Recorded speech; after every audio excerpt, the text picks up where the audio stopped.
तो वेक्टर की शीट करते हैं पहले डिस्कस, है ना। वेक्टर की शीट में कहाँ से करना है स्टार्ट? 36 से करना है।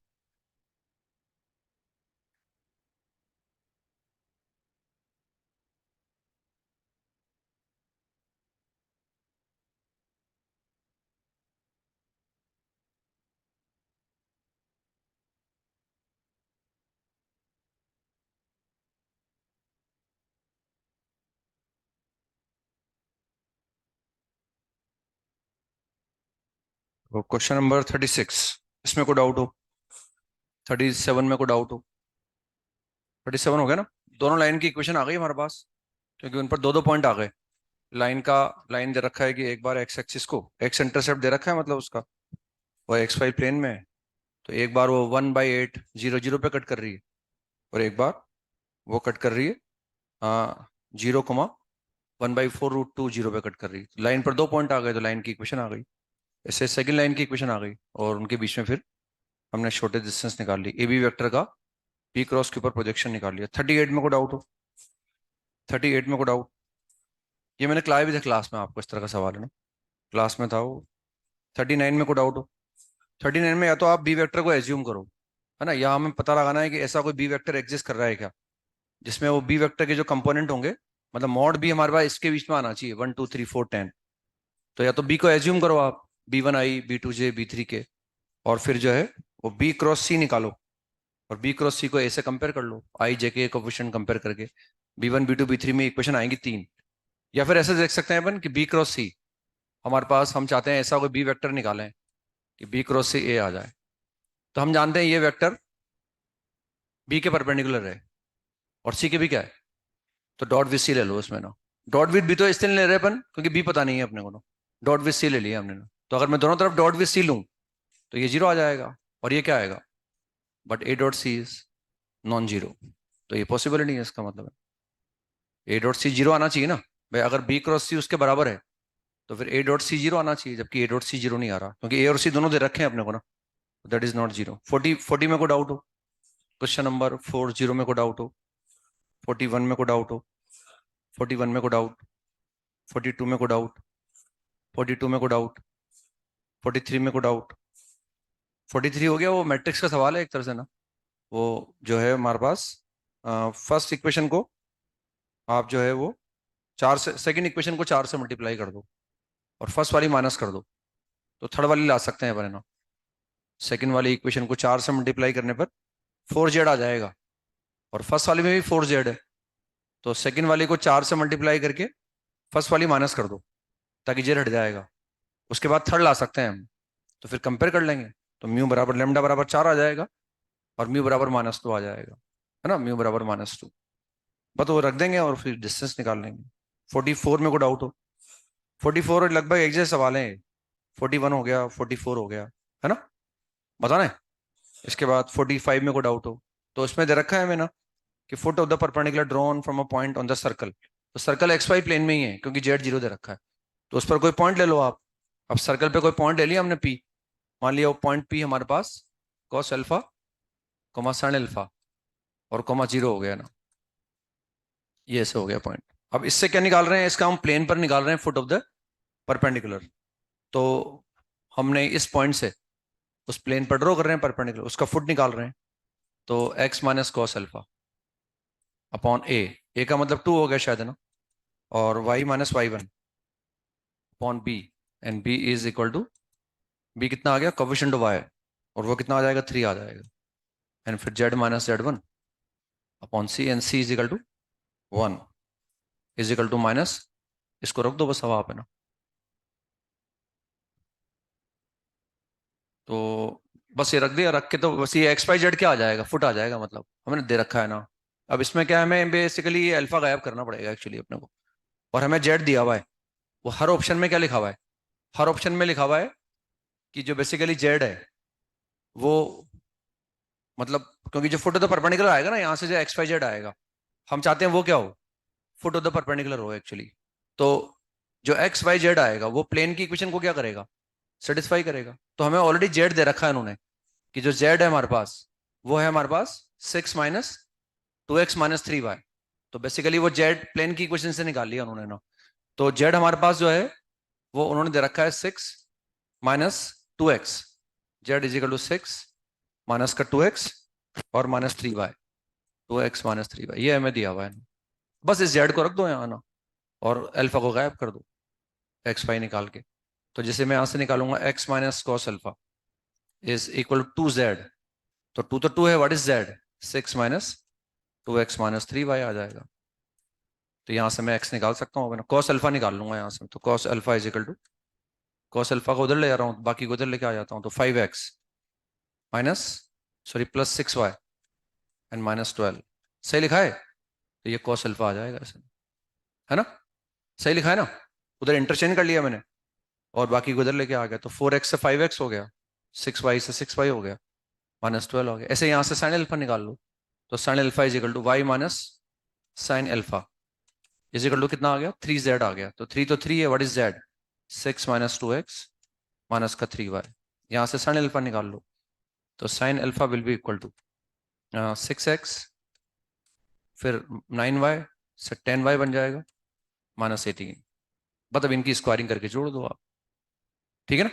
और वो जो जेड लेके चल रहे हैं वो जेड लिखा हुआ है वहां पर, उसी जेड को लेके चल रहे हैं अपन जो प्लेन में था। बस यहाँ से स्क्वायरिंग करके जोड़ दो तो आ जाएगा। यहाँ से शायद कॉमन आ जाएगा कुछ, 10y, 10y आ जाएगा। बस स्क्वायरिंग करके जोड़ देंगे, है ना? इसके बाद नेक्स्ट हम आ गए 45 तक ही थे वैसे ना। अच्छा 10 दिए थे मैंने, कॉम्प्लेक्स नंबर पर आ गए।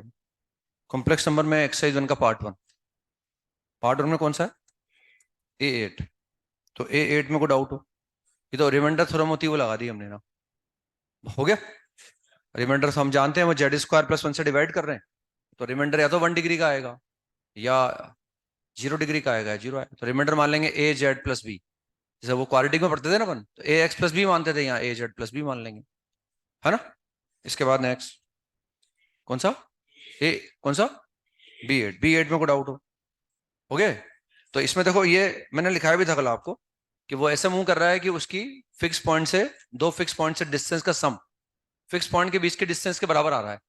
तो locus will be line segment. बस वहां से फिर हमने उसकी रेंज निकाल ली है ना, क्योंकि एक पॉइंट तो कितना दे रखा है? Z - 1 माइनस आयोटा हो गया है तो, और प्लस आगे लिखा हुआ है Z+ iota, Z minus minus iota बराबर 1 दे रखा है। तो जेड इस तरह से मूव कर रहा है कि उसकी इस फिक्स पॉइंट से और इस फिक्स पॉइंट से डिस्टेंस का सम कांस्टेंट है, और वो कांस्टेंट उन फिक्स पॉइंट के बीच के डिस्टेंस के बराबर। माइनस आयोटा का यहाँ आएगा हमारे पास, और 1 माइनस आयोटा, तो ये 1 हो गया, माइनस आयोटा हो गया। तो ये पॉइंट तो हो गया हमारे पास 1, -1, और ये पॉइंट हो गया 0, -1।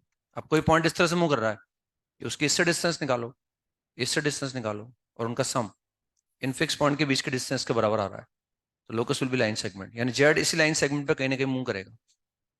तो इसमें कॉम्प्लेक्स नंबर का यूज अब आएगा, है ना, जो अपन समझेंगे। ये तो मैंने लिखा भी दिया था आपको, और पहले से भी जानते थे आप, है ना, लिखाया भी था मैंने आपको ये। तब इसमें एक जेड क्या है, यहाँ हो सकता है, यहाँ हो सकता है, यहाँ हो सकता है, यहाँ हो सकता है। अब उसके हमें प्रिंसिपल आर्ग्यूमेंट की रेंज निकालनी, तो बस निकाल सकते हैं भाई। सबसे देगा बड़ा तो यहाँ आएगा वो, क्योंकि ये तो नेगेटिव होता जाएगा। तो यहाँ जब जेड होगा तो उसका प्रिंसिपल आर्ग्यूमेंट कितना आएगा? -π/4। और जब यहाँ आएगा तो -π/2 हो जाएगा। तो -π/4 से -π/2 रेंज आ गई उसकी, क्योंकि इसके अलावा कहीं लाई नहीं कर सकता वो, ठीक है ना? इसके बाद नेक्स्ट कौन सा? C1 में को डाउट हो? C1 के बाद C2 का फर्स्ट पार्ट में को डाउट हो? सेकंड पार्ट में डाउट? थर्ड पार्ट में डाउट? नेक्स्ट पार्ट 2 का A2 में को डाउट हो? तो रियल पार्ट को रियल पार्ट के बराबर कर दिया और इमेजरी पार्ट का सम 0 कर दिया। कॉन्जुगेट है ना वो, तो रियल पार्ट को रियल पार्ट के बराबर कर देने से 10x = 1 आ गया, है ना? sin x = cos x, तो cos से डिवाइड कर दिया हमने। अब इमेजरी पार्ट का सम 0 कर देंगे अपन, तो उससे क्या आ जाएगा? 10 2x = 1 आ जाएगा, ये आएगा ना? अब हम चाहते हैं वो कॉन्जुगेट है, तो एक तो ये ट्रू होना चाहिए, एंड एक रियल पार्ट को बराबर कर दिया और इमेजरी पार्ट का सम 0 कर दिया। तो ये दोनों एक साथ पॉसिबल नहीं है अब, है ना, क्योंकि जब भी ये 1 आएगा ना तो ये फिर ये अनडिफाइंड हो जाएगा। या तो यूं देख सकते हैं भाई 10x, अगर हमेशा x निकालना है जब 10x 1 आ जाए और 10 2x 1 आ जाए ना, तो 10 2x होता क्या है? 2 10x/1 - sin² और अगर 10x 1 हो गया तो डिनोमीटर 0 हो जाएगा ना। या फिर यूं समझ सकते हैं मैंने यहां से x निकाला, तो x बराबर कितना आ गया? n π + π/4 आ गया। तो हम देख रहे हैं अब जो सॉल्यूशन आया है उस पर 2x कितना हो जाएगा, 2n pi plus pi by 2 हो जाएगा। और x की वो वैल्यूज जाए 1 आएगा उन सारे x पर, 2x पाई बाई 2 का ऑड मल्टीपल हो जाएगा ना। 2n pi plus pi by 2 का मतलब ये एंगल हमेशा यहाँ आएगा, ये वाला एंगल हमेशा यहाँ आएगा। और यहाँ 10 क्या होता है, अनडिफाइंड होता है ना, ठीक है ना, या फिर मैथमेटिकली समझ लिया हमने कि वो पॉसिबल नहीं है ना। इसके बाद नेक्स्ट A4 में को डाउट हो, दोनों तरफ क्यूब कर दो आप और हट जाएगा, फिर कंपेयर कर लो ना। तो z इज इक्वल टू, दोनों तरफ कंपेयर कर लेंगे, and z is equal to a minus iota b whole cube, ये ऐसा आ जाएगा। बस वो क्यूब करके हम कंपेयर कर लेंगे ना। अब तो रियल पार्ट को रियल पार्ट के बराबर, क्योंकि ये x प्लस आयोटा वाई लिखा हुआ है ना, तो x इसको एक्सपेंड कर देंगे a माइनस बी के होल क्यूब से। a क्यूब इज, ये आ गया a cube minus b cube, and this is minus का 3a into b into a minus b, ये ऐसा आ जाएगा बस। तो रियल पार्ट को रियल पार्ट के बराबर कर दो, फिर वो क्रिएट कर लो पहले, x अपॉन a और y अपॉन बी, उसके बाद माइनस कर दो उनको, आ जाएगा ना। इसके बाद नेक्स्ट कौन सा, A5 में को डाउट हो, ये तो सिंपल प्रिंसिपल है कि roots will occur in conjugate pair if the coefficients are real. तो कोएफिशिएंट रियल करने पड़ेंगे और उसके लिए a को 5 करना पड़ेगा आपको, क्योंकि a 5 नहीं करूंगा तो कोएफिशिएंट रियल नहीं आएंगे, आयोटा बचा रहेगा उसमें, तो फिर इमेजिनरी रूट आने के बाद भी वो कॉन्जुगेट पेयर में नहीं आएंगे ना। और हम चाहते हैं कि रूट्स कॉन्जुगेट, तो क्वाड्रेटिक में पढ़ लेते हैं अपन है ना। कॉम्प्लेक्स नंबर का तो कोई भी आयोटा है, इसलिए कॉम्प्लेक्स नंबर का सवाल हो गया एक तरह से देखा जाए तो, अदरवाइज तो कॉम्प्लेक्स नंबर का कोई और कौन सा है, A6 में को डाउट हो। अब इसमें वो अगेन क्यूबिक है, और क्यूबिक में हम जानते हैं कि अगर किसी क्यूबिक इक्वेशन के कोफिशिएंट सारे रियल हों तो कम से कम एक रूट रियल आता है। हालांकि यहाँ कोफिशिएंट रियल नहीं है सारे, जैसे जेड का कोफिशिएंट 3 प्लस आयोटा है, दैट इज नॉट रियल।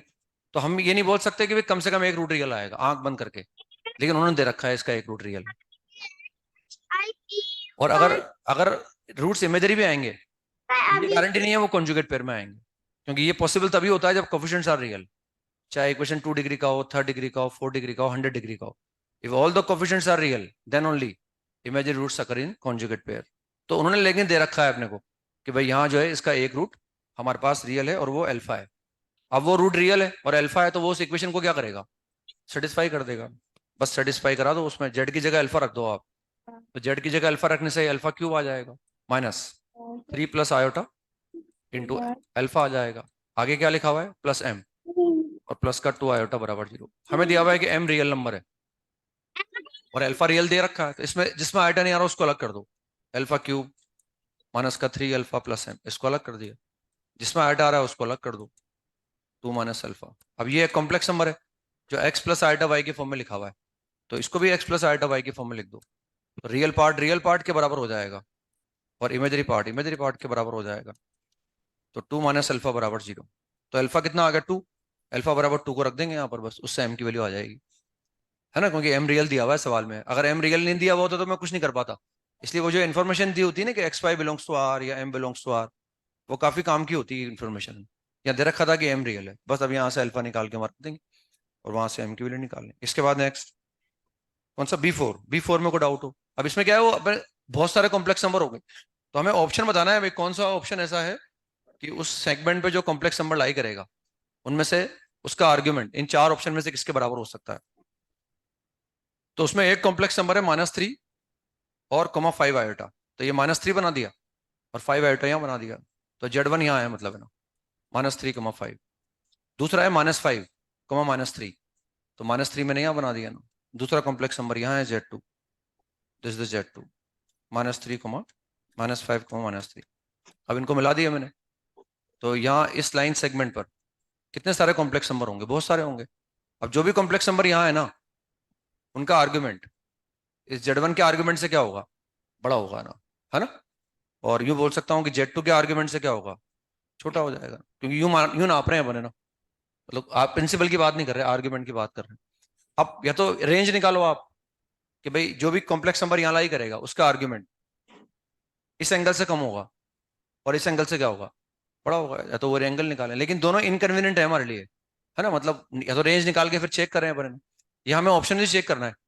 तो हमें पता लगाना है कि जो कॉम्प्लेक्स नंबर यहाँ है, यहाँ है, यहाँ है, यहाँ है, उसका आर्ग्यूमेंट इन 4 ऑप्शन में से किसके बराबर हो सकता है, ये पता लगाना है मुझे। तो देखो इसमें सबसे पहले देखो π/6, that can not be the answer, क्योंकि जो कॉम्प्लेक्स नंबर यहाँ है उसका आर्ग्यूमेंट π/6 नहीं आ सकता, क्योंकि π/6 तो उसका आएगा जो फर्स्ट क्वाड्रेंट में होगा। फिर आ जाओ -π/4 पर, वो भी नहीं हो सकता क्योंकि वो कॉम्प्लेक्स नंबर यहाँ होगा। अब दो बचे, ए और डी, है ना। तो हम डी को चेक कर रहे हैं ना, -3π/4 लिखा हुआ है वो। तो -3π/4 का मतलब हो गया कि अगर मुझे चाहिए कि -3π/4, तो यहाँ लाई करने वाले कॉम्प्लेक्स नंबर का आर्ग्यूमेंट -3π/4 तभी आ सकता है जब हम देखेंगे भाई ये एंगल निकालना पड़ेगा। अब देखो ये जो एंगल आएगा ना, ये 45 से कम आएगा, क्योंकि अगर मैं इसको थीटा बोलूं और tan थीटा निकालूं तो perpendicular upon base, and perpendicular is 3 and base is 5, तो दैट इज लेस देन 1।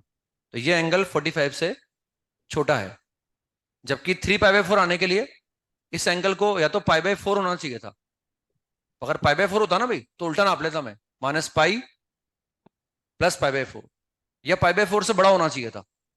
π/4 भी अगर होता ना तो चलो बोल देते भाई इस कॉम्प्लेक्स नंबर का आर्ग्यूमेंट क्या हो जाएगा, -3π/4 हो जाएगा।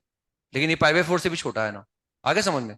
तो ये जो एंगल आएगा ये -3π/4 से ज्यादा नेगेटिव आएगा, -3π/4 -π, और अगर ये π/4 होता तो -3π/4 पे पहुंच जाते हैं, लेकिन उससे भी कम है।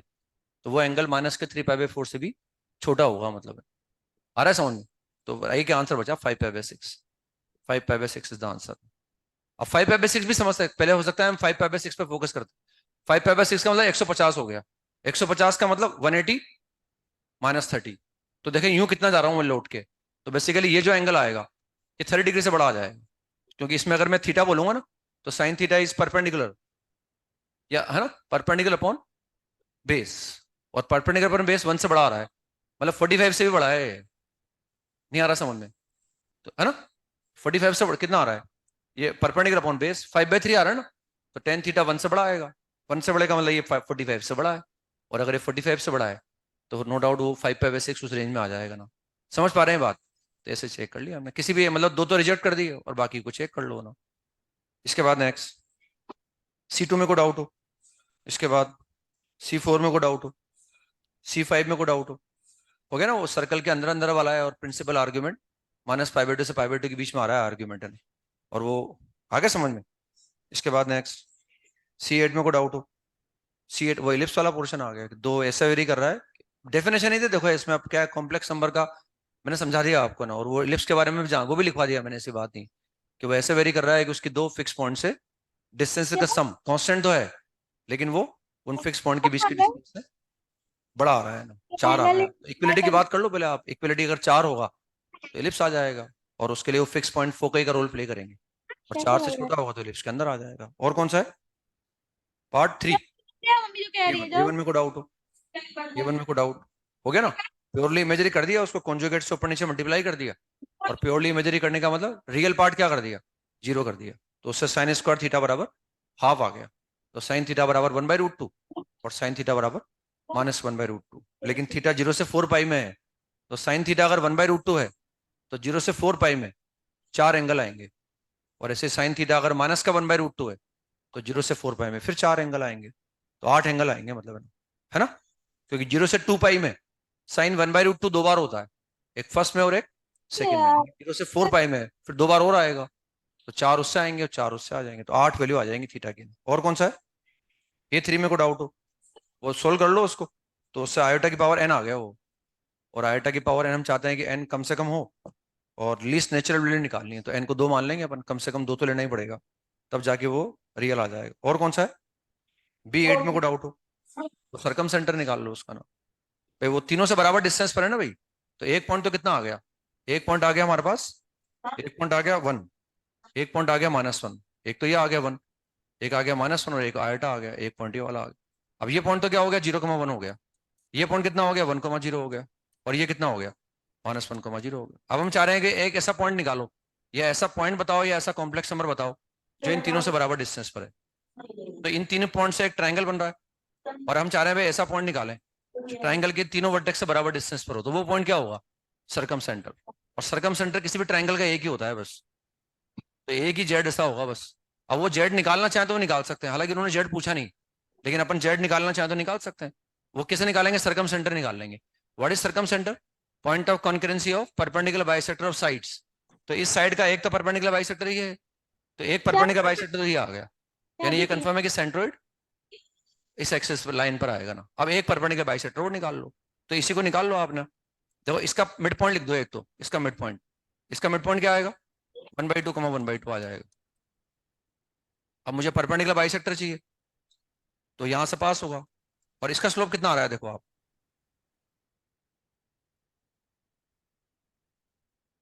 बताओ जल्दी, थक जाऊंगा मैं। -1, इसका कितना आएगा, 1 आएगा। तो मतलब y बराबर x हो गया वो, क्योंकि स्लोप 1 है और वो एक ऐसे पॉइंट से पास हो रहा है जिसका x और y बराबर है, y बराबर x। तो y बराबर x ओरिजिन से पास होगा, तो दोनों ओरिजिन पे कट करेंगे बस, ओरिजिन इज सर्कम सेंटर, है ना। और वैसे भी इतना भी करने की जरूरत नहीं है ना, राइट एंगल ट्राइंगल है, राइट एंगल ही है ना है। बस वो मिड पॉइंट आ गया ना, देखो आप, this is right angle triangle, right angle triangle का ये हाइपोटेनस है, तो ये मिड पॉइंट हो गया ना, यही सर्कम सेंटर है बस इसका, इसका इतना भी क्यों निकाले अपन, सर्कम सेंटर आ गया, और वही बस z बराबर 0 इज द ओनली सॉल्यूशन।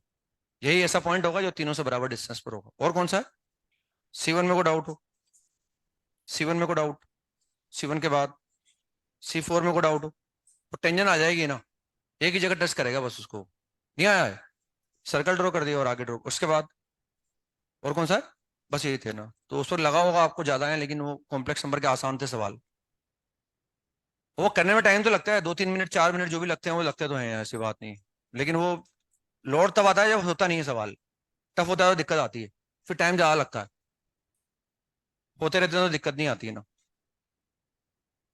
तो आगे चलते हैं अपन, कहाँ तक आगे थे हम, शायद मैंने सवाल दिया था, तो सवाल मैंने दिया था कि हमें क्या करना था, हम्म, सवाल दिया था करने के लिए, कौन सा, अच्छा तो आंसर 5 आ जाएगा उसका, 5 इज द आंसर, वो भी शायद जेई में आया हुआ है सवाल, वो जेई के अंदर आया हुआ है ना, आंसर इज 5, तो उसका आंसर आएगा 5। 2011 में आया था वो, तो find the minimum value of that, है ना, वही था ना सवाल, हो गया वो, पर उसमें वो आया था सर्कल वाला आएगा, अंदर वाला पोर्शन आ जाएगा, क्या लिखा होता है, Z-3 और +2 आइटा लिख दिया उसको मैंने ना, ये सही है ना, प्लस ही था क्या, कॉमन लेने के बाद प्लस ही था, तो 3 कमा सेंटर कितना आ रहा था, 3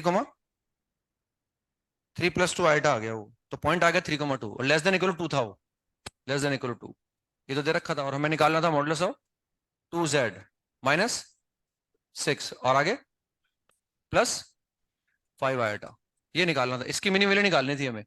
तो उसमें वही पहले 2 को बाहर निकाल लो ताकि अच्छा लगेगा, वो बता ही दिया था मैंने आपको, 2 को बाहर निकाल सकते हैं, तो Z1 मान लिया 2 को, और 2 को अलग कर दिया, तो 2 इंटू मॉडुलस ऑफ Z-3 और +5 आइटा बाई 2 हो गया ना, थोड़ा इसको मैनेज कर लिया हमने, तो ये ऐसे लिख दिया इसको ताकि लगेगा डिस्टेंस है भाई, 3 - 5 आइटा बाई 2 आ गया, ऐसे ये ऐसे लिख दिया ना, तो ये एक कॉम्प्लेक्स नंबर हो गया, दूसरा कॉम्प्लेक्स नंबर ही हो, यानी हमें इस कॉम्प्लेक्स नंबर की इस पॉइंट से मिनिमम डिस्टेंस निकालनी है, तो ये सर्कल आ गया, और इस सर्कल का सेंटर कितना आ गया, 3,2 आ गया, तो ये 3,2 तो ये हो जाएगा ना, दिस इज 3,2। अब इसकी हाइट कितनी है, ये पॉइंट 3,2 है, तो इसका एक्स तो कितना है, 3 है, और रेडियस कितनी चाहिए, इक्वलिटी की बात करेंगे पहले ना, तो ये तो 3 है, और ये 2 के बराबर है हमारे पास ना, तो ये 2 यहाँ तक आएगा, ये यहाँ तक आएगा, टच करेगा मतलब इस सर्कल इसको, ये ऐसा बन जाएगा, ये ऐसा आ जाएगा। तो ये तो हमें जेड जो हमारे पास है, या तो इस सर्कल की सरकमफ्रेंस पर है, या इस सर्कल के अंदर है ना, या तो इस सर्कल की सरकमफ्रेंस पर है या इसके अंदर है। अब हमें वो पॉइंट चाहिए कि 3 - 5, तो उसका एक्स कितना है, 3, और वाई कितना है, तो जिसका भी x 3 होगा वो यहाँ लाई करेगा, और वो पॉइंट यहाँ है ना, इसको मान लीजिए 3, -5/2। अब हम चाह रहे हैं इस पॉइंट की सर्कल पे लाई करने वाले पॉइंट से या डिस्क पे लाई करने वाले पॉइंट से मिनिमम डिस्टेंस निकालनी, तो सेंटर से मिला दो उसको, तो बताओ आप, तो मिनिमम चाहिए तो ये वाला हो जाएगा ना, तो दिस इज 5/2, तो 5/2 को डबल करना है अभी अपन को, 5 आ जाएगा, ठीक है ना, ऐसा आ जाएगा। बस यही था ना, आगे चलते हैं अब हम, तो हम आर्ग्यूमेंट वगैरह पर आगे थे ना, वो मैंने लिखा दिया था argument of z plus argument of z bar बराबर 2 पाई आ जाएगा। आप कैसे बैठे हो, ढंग से बैठा करो यार क्लास में, क्लास में बैठने का एट तो आना चाहिए ना, कैसे बैठते हैं। तो आगे चलते हैं उसके बाद है ना,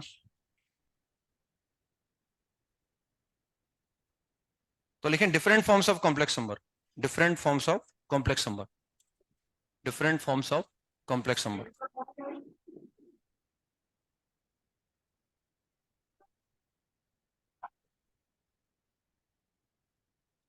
different forms of complex number.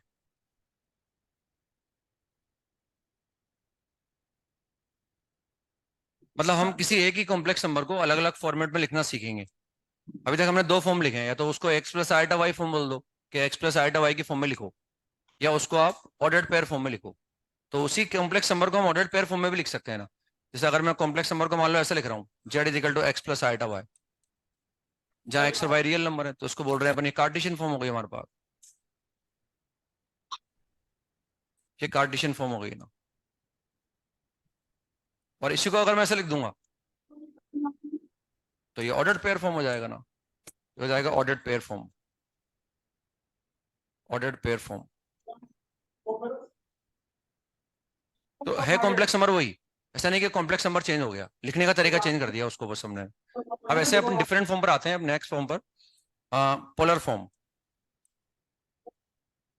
Polar form,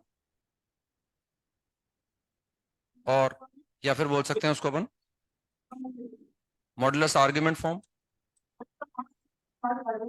modulus argument form. Modulus argument form. Modulus argument form. Modulus argument form और ट्रिग्नोमेट्रिक फॉर्म।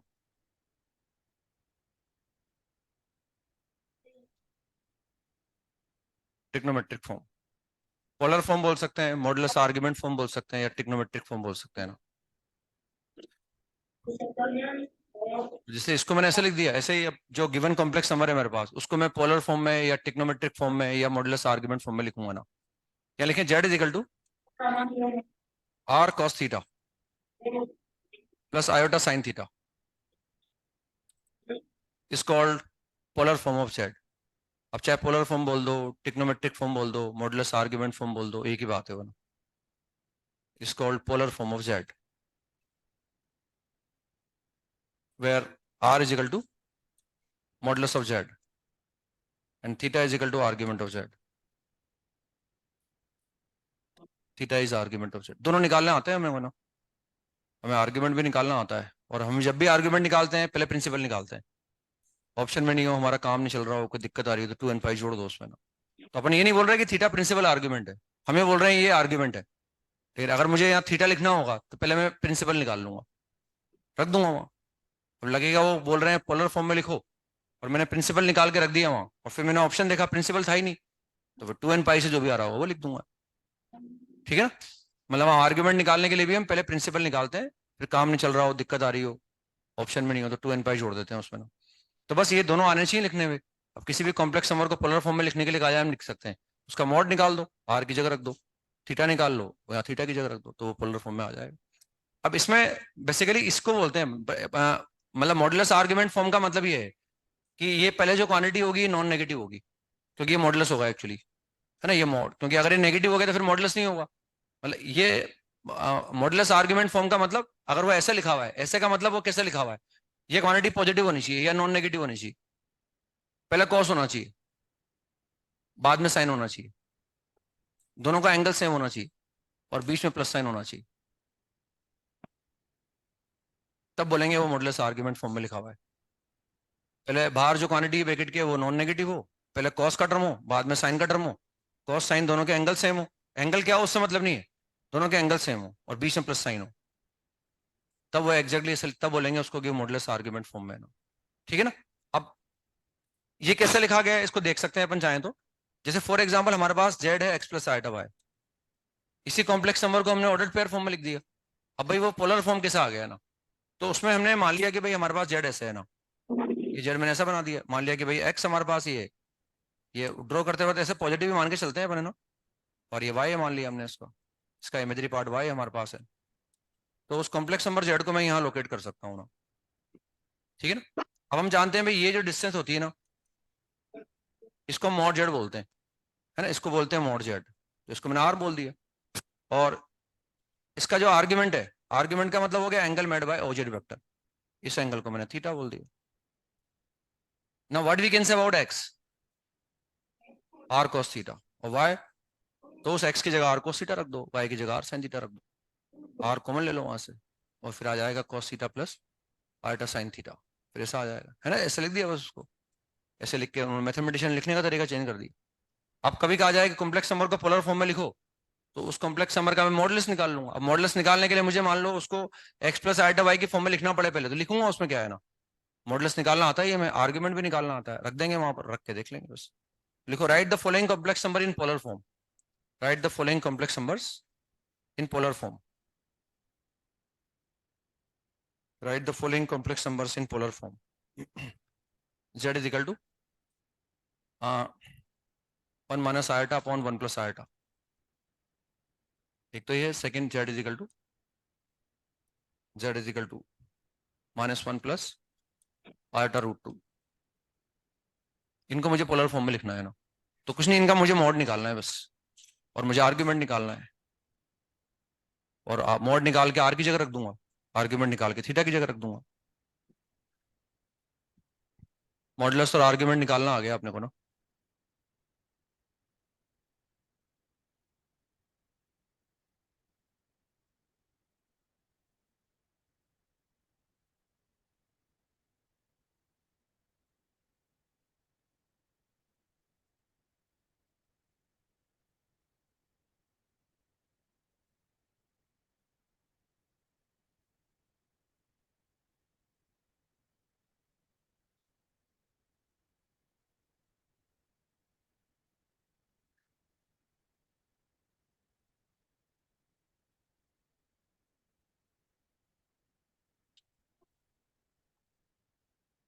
तो इसमें हम इसके कॉन्जुगेट से मल्टीप्लाई कर देंगे, तो ऊपर तो कितना आ जाएगा, 1 माइनस आयटा का होल स्क्वायर, और नीचे कितना आ जाएगा, मॉड जेड का होल स्क्वायर, रियल पार्ट का स्क्वायर प्लस इमेजरी पार्ट का स्क्वायर, ऐसे आएगा ना। जेड इंटू जेड बार जानते हैं हम, तो मॉड जेड का होल स्क्वायर होता है ना। तो इसमें कितना आ गया, जेड इज इक्वल टू, ये आ गया a square b square minus का 2ab, और नीचे 2 आ गया ना, तो z is equal to minus eta.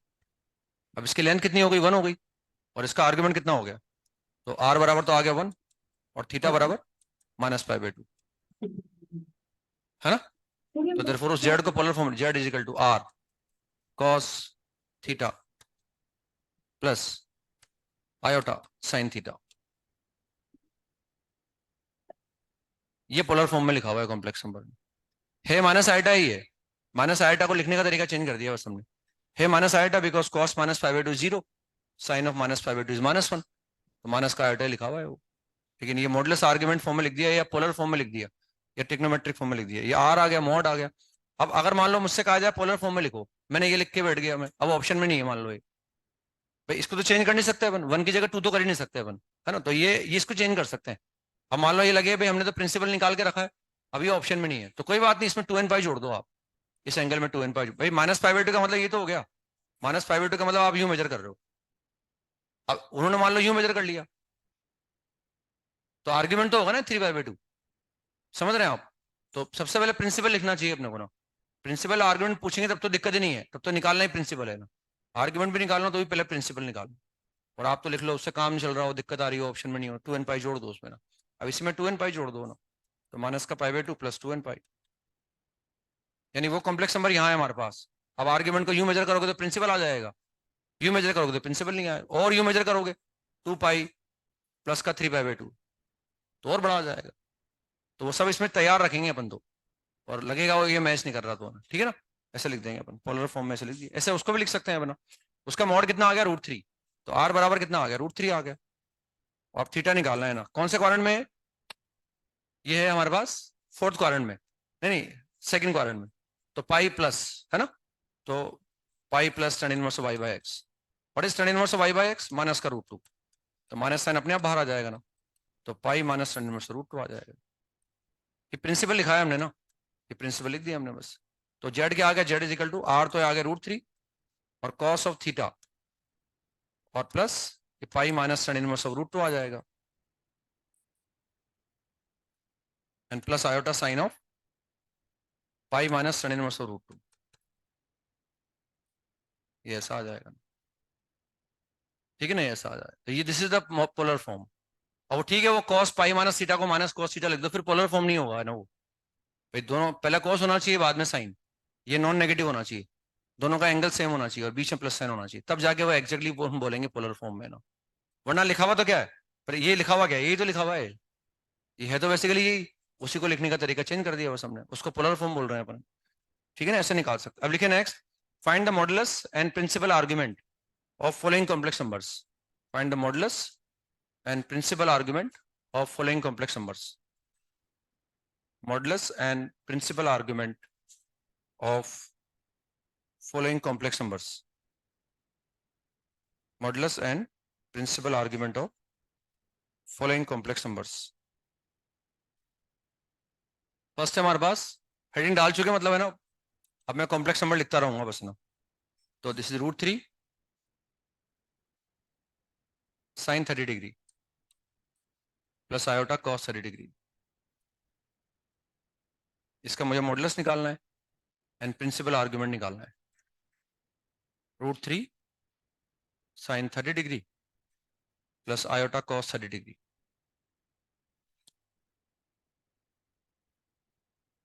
हो गया। तो अब ये पोलर फॉर्म में लिखा हुआ नहीं है ना, this is not in the polar form, क्योंकि मुझे पहले कॉस चाहिए।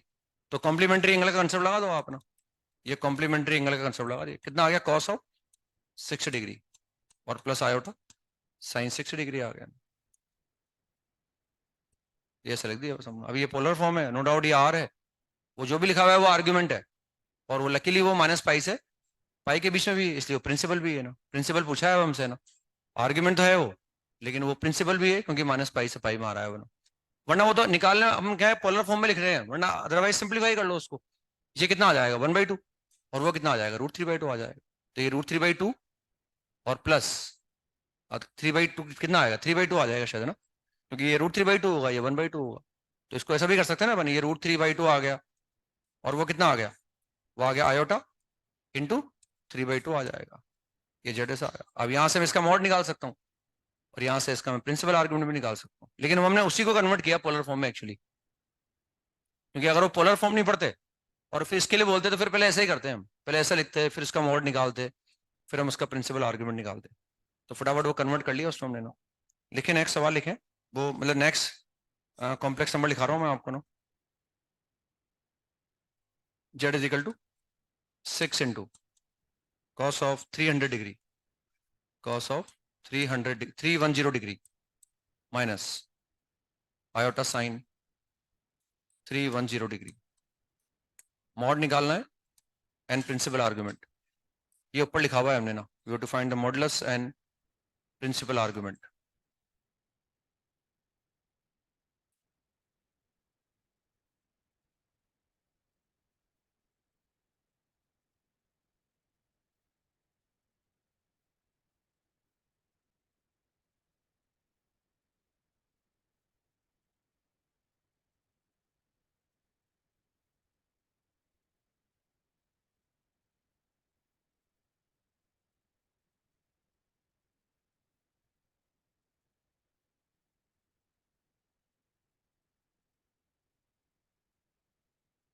हो गया। तो बेसिकली क्या है, अभी ये मॉडुलस आर्गुमेंट फॉर्म में नहीं है ना, या पोलर फॉर्म में नहीं है, तो इसमें हमें दिक्कत ये है कि भाई यहाँ माइनस साइन है, वरना कॉस है पहले फिर बाद में साइन भी है, दोनों का एंगल भी सेम है, बाहर नॉन नेगेटिव क्वांटिटी है, लेकिन बीच वाला माइनस साइन प्रॉब्लम क्रिएट कर रहा है, तो उसको अंदर लेके आ जाओ आप। बीच वाले माइनस साइन को अंदर लेके आ गया मैं, because cos of minus theta is same as cos theta and sine of minus theta is minus sine theta. तो ये 6 की जगह 6 लिख दिया मैंने, ये लिख दिया कॉस ऑफ माइनस का 310 degree and plus iota sine of -310 degree, ये ऐसे लिख दिया इसको मैंने बस। अब ये पोलर फॉर्म में आ गया, कंफर्म है ना। अब भले ये आर्ग्यूमेंट नहीं है, भले ये प्रिंसिपल आर्ग्यूमेंट नहीं है, लेकिन आर्ग्यूमेंट तो ही सही है, आर्ग्यूमेंट तो है। अब या तो मैं इससे पकड़ लूंगा क्योंकि मुझे प्रिंसिपल निकालने के लिए बोला है, जिसे मैं बोलता हूँ ना आर्ग्यूमेंट मुझे निकालना है तो पहले प्रिंसिपल निकाल के 2n पाई जोड़ो, या मान लो मुझे आर्ग्यूमेंट दे रखा है और मुझे उस आर्ग्यूमेंट से प्रिंसिपल निकालना है, तो या तो उसको ड्रॉ कर लो या हल्का सा ट्रिग्नोमेट्री का कंसेप्ट लगा दो, या इसी में 2n पाई जोड़ दो, और 2n पाई जोड़ के n की वैल्यू इस तरह सेलेक्ट करो कि वहां रखने पर वो माइनस पाई से पाई में आ जाए ना, या वरना इसको ड्रॉ कर सकते हैं अपन, इसको ड्रॉ करने का मतलब इसका आर्ग्यूमेंट क्या है, माइनस का 310 डिग्री, मतलब क्लॉकवाइज मेजर करेंगे इसको। तो ये माइनस का 90, माइनस 180, माइनस का 270, 270 पर आ गए अपन। अब कितना जाए आगे, माइनस का 40 आगे और जाएंगे, तो ये 40 और आगे लगे अपन। तो ये एंगल जो है अगर यहाँ देखेंगे अपन, तो दिस इज माइनस का 310 डिग्री। तो 270 के बाद 40 और आया अपन, तो ये कितना बचा, 50 डिग्री बचा है। प्रिंसिपल आर्ग्यूमेंट है 50 डिग्री, है ना। तो ये 50 डिग्री आ गया, मतलब यानी वो जो कॉम्प्लेक्स नंबर है फर्स्ट क्वाड्रेंट में है कॉम्प्लेक्स नंबर, ठीक है ना। ये तो ऐसा निकाल लिया हमने एंगल छोटा, वरना अगर दिक्कत आए तो इसको ऐसे लिख दो आप, माइनस का 310 डिग्री, ये इसमें 2n पाई जोड़ दो आप, ये माइनस का 310 डिग्री। तो argument of Z is equal to, argument of Z is equal to, इसमें जोड़ दिया हमने माइनस का 310 डिग्री और प्लस का 2n pi, n belongs to I. अब यहाँ n क्या इंटीजर है, लेकिन ये डिग्री में है, तो उसको भी क्या डिग्री में कन्वर्ट कर लो। व्हाट इज 2 पाई, 360 डिग्री, तो 360 डिग्री इंटू एन लिख दो आप। अब यहाँ n रखो आप, तो n को रखो आप इस तरह से रखो कि वो माइनस पाई से पाई में आ जाए ना। तो n बराबर 0 रखने का कोई मतलब ही नहीं है, n बराबर नेगेटिव रखने का कोई मतलब नहीं है, एंगल और नेगेटिव हो जाएगा। तो n बराबर 1 रखा हमने, और 1 रखते हुए वो कितना आ गया, 50 डिग्री आ गया ना। या फिर ऐसे ड्रॉ करके देख लिया हमने ना, ठीक है ना, ऐसे ड्रॉ करके देख लिया। या हम ऐसा कर सकते थे कि जैसे मैंने माइनस साइन पहले गायब कर दिया ना, हम ऐसा भी कर सकते थे, इस माइनस साइन को गायब करने के लिए वो माइनस साइन दोनों के अंदर लेके आ गया हमें फटाफट। मतलब ये अलग अलग तरीके हैं, मतलब है ना, जैसे भी हमारा दिमाग चले, मतलब ऐसे लिख लो आप, डायग्राम बना के देख लिया, यूं जोड़ के देख लो आप, इससे भी काम चल जाएगा। वरना ऐसा कर सकते थे कि हम हमें भाई इससे दिक्कत नहीं है कि पहले कॉस आ रहा है ना, कोई दिक्कत नहीं है, साइन भी बाद में, एंगल भी चलो सेम है, वो माइनस साइन प्रॉब्लम क्रिएट कर रहा है, या तो मैं उसको अंदर लाया, मेजर करके निकाल लिया हमने। या ऐसा कर सकते हैं कि ये माइनस साइन गायब करने के लिए हम ऐसा भी कर सकते हैं कि जैसे ये एंगल जो है हमारे पास फोर्थ क्वाड्रेंट में है 310 डिग्री, है ना, फोर्थ क्वाड्रेंट के अंदर 310 प्लस 310, तो हम चाहते हैं कॉस चेंज नहीं हो और ये माइनस साइन हट जाए। तो बेसिकली इस एंगल को ऐसे लिखो आप 360 minus theta, because cos 360 minus theta is cos theta and sin 360 minus theta is minus sin theta. तो मैं इसको ऐसे भी कर सकता था 6 इंटू, मतलब अलग अलग तरीके हैं, जो फिट बैठ जाए, जो दिमाग में आ जाए वो लगा दो, cos ऑफ 360 डिग्री माइनस का 50 डिग्री, यानी cos की जगह cos, एंगल की जगह एंगल, बस एंगल को लिखने का तरीका चेंज कर दिया हमने खुद नहीं। और ये माइनस आयटा की जगह माइनस आयटा आ गया, और 360 डिग्री माइनस का 50 डिग्री आ गया। तो हमने कुछ नहीं करा, बस लिखने का तरीका चेंज कर दिया। Now what is cos of 360 minus theta, cos theta, तो ये cos थीटा आ जाएगा ना, cos of theta. And what is sin 360 minus theta, तो ये प्लस आयटा आ जाएगा।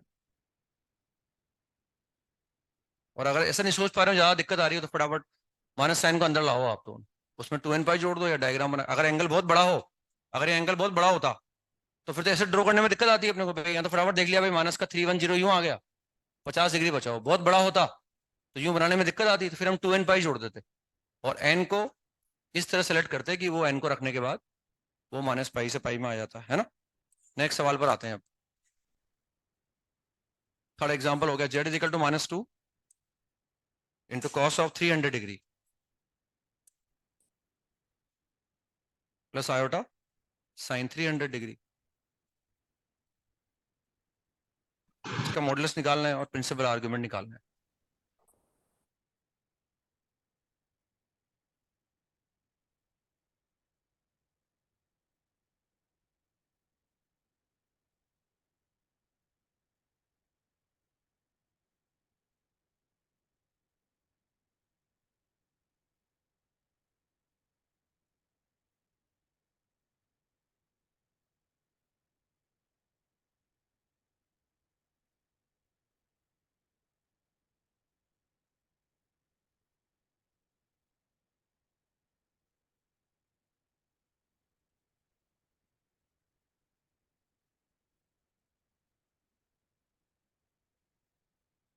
ओके, अब इसमें ये कि भाई हमें माइनस साइन तो अंदर ले जाना पड़ेगा, क्योंकि वो नॉन नेगेटिव करना है उसको, तो माइनस साइन को अंदर लेके जाना पड़ेगा। तो पहले माइनस साइन को अंदर ले जाओ आप ना। ये देखो, यहाँ तो ऐसा भी कर सकते हैं अपन, ज्यादा अगर टिग्नोमेट्री में दिक्कत आ रही हो ना, क्योंकि ये एंगल कन्वीनियंट है, इनके साइन कोस निकाल लो, फिर बाद में मॉड निकाल लो, वैसे निकाल लो, मतलब वो अब चालाकी कर सकते हैं हमारे में, क्योंकि ये एंगल कन्वीनियंट है। 270 प्लस 30 कर दो उसको, या 360 माइनस 30 कर दो, है ना, 360 माइनस 60 कर दो, वैल्यू निकाल लो, एक्स प्लस आइटा वाई के फॉर्म में लेके आ जाओ। फिर निकाल, वो तो एंगल के अजीबो करीब होगा ना, तो फिर बेटर ये रहेगा कि अपन पोलर फॉर्म में लिखें उसको ना, उसके बाद निकालें। यहाँ तो एंगल कन्वीनियंट आ गया है, फटाफट हम वो भी कर सकते हैं ना। तो ये माइनस साइन में अंदर लेके आ गया उसको 300 डिग्री, और माइनस का आयोटा साइन 300 डिग्री पर आ गए अपन। अब इसमें देखते हैं, हमें सिर्फ बीच वाला अगर ये नहीं होता ना, तो बीच वाला माइनस साइन तो गायब करना आसान होता है, फटाफट अंदर लेके आ जाओ उसको दोनों में। अब ये हटाना है हमें, तो एक तो ये हटाना है, और ये एंगल थोड़ा छोटा भी करना है, क्योंकि अल्टीमेटली हमारा गोल जो है वो प्रिंसिपल आर्ग्यूमेंट निकालना है, उसको छोटा भी करना है। तो छोटा करने के लिए अब इसमें या तो हम 360 माइनस 60 का यूज करें, लेकिन but cos of 360 minus theta is cos theta, ये माइनस साइन गायब नहीं हो, तो इसमें 180 प्लस का यूज करो आप। 180 270 का इसलिए यूज नहीं कर रहे अपन, क्योंकि 270 प्लस 30 करेंगे ना, तो कॉस साइन में चल जाएगा, फिर साइन को वापस कॉस में लाओ। समझ रहे हैं बात? तो हमने इसने 180 प्लस थीटा का यूज किया है ना, 180 प्लस थीटा का। समझ में आ गया क्यों किया ना? और अगर ये नहीं होता, फिर हम 360 माइनस 60 का यूज करते हैं ना, है ना। लिए हमने यहाँ यूज कर लिया, तो माइनस साइन की जगह माइनस साइन लिखा हुआ है, और इसको लिख दिया cos of 180 degree plus 120 degree. मतलब माइनस साइन की जगह माइनस साइन, कॉस की जगह कॉस, 300 डिग्री जगह 300 डिग्री है। और हमने यहाँ चेक कर लिया what is cos 180 plus theta, तो प्लस कॉस हो जाएगा और 120 आ जाएगा, और 120 से दिक्कत भी नहीं आएगी, वो प्रिंसिपल में आ गया मतलब, है ना। और यहाँ माइनस आयोटा की जगह माइनस आयोटा, जो एंगल कॉस में लिखा था वो एंगल हमने यहाँ साइन में लिख दिया ना। तो कुछ नहीं, कॉपी किया है बस हमने, उस एंगल को लिखने का तरीका चेंज कर दिया बस हमने। बस अब तो लगा दो cos of 180 plus theta is minus cos theta, तो ये बन जाएगा cos of 120 degree, and sine 180 plus theta is minus sine theta, तो plus sine 120 degree. therefore modulus is 2 and the principal argument is 120 degree. ठीक है ना, ऐसे calculate करके निकाल लिया। नेक्स्ट एक और लिखें, z is equal to 1 plus cos 6 pi by 5 plus iota sine 6 pi by 5।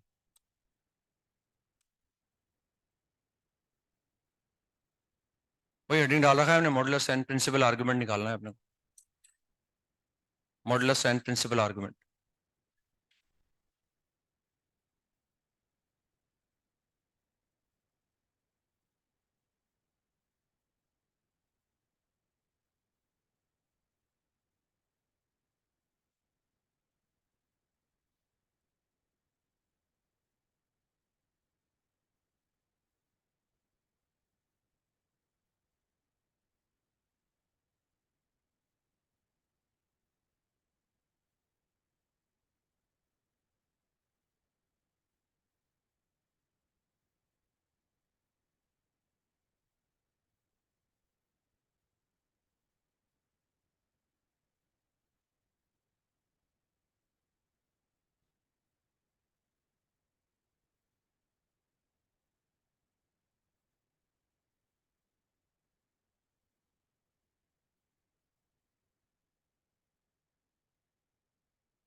तो इसको पहले 1 को हटाना पड़ेगा अपने को ना, तो 1 plus cos is 2 cos square, और जैसे कॉस स्क्वायर आएगा तो एंगल आधा हो जाएगा ना, this is 2 cos square 3 pi by 5। अब इसका एंगल आधा कर दिया, तो साइन का एंगल भी क्या करो, आधा कर दो। साइन का एंगल आधा करने के लिए हम साइन 2a का इस्तेमाल करते हैं, 2 साइन ए कॉस है, तो आयोटा की जगह आयोटा रहेगा, and this is 2 sine a and cos है, क्योंकि हमें अल्टीमेटली साइन कॉस का एंगल सेम करके चलने हैं ना। यहां से कॉमन ले लो आप, this is 2 cos 3 pi by 5 and this is cos of 3 pi by 5 plus iota sign 3 pi by 5,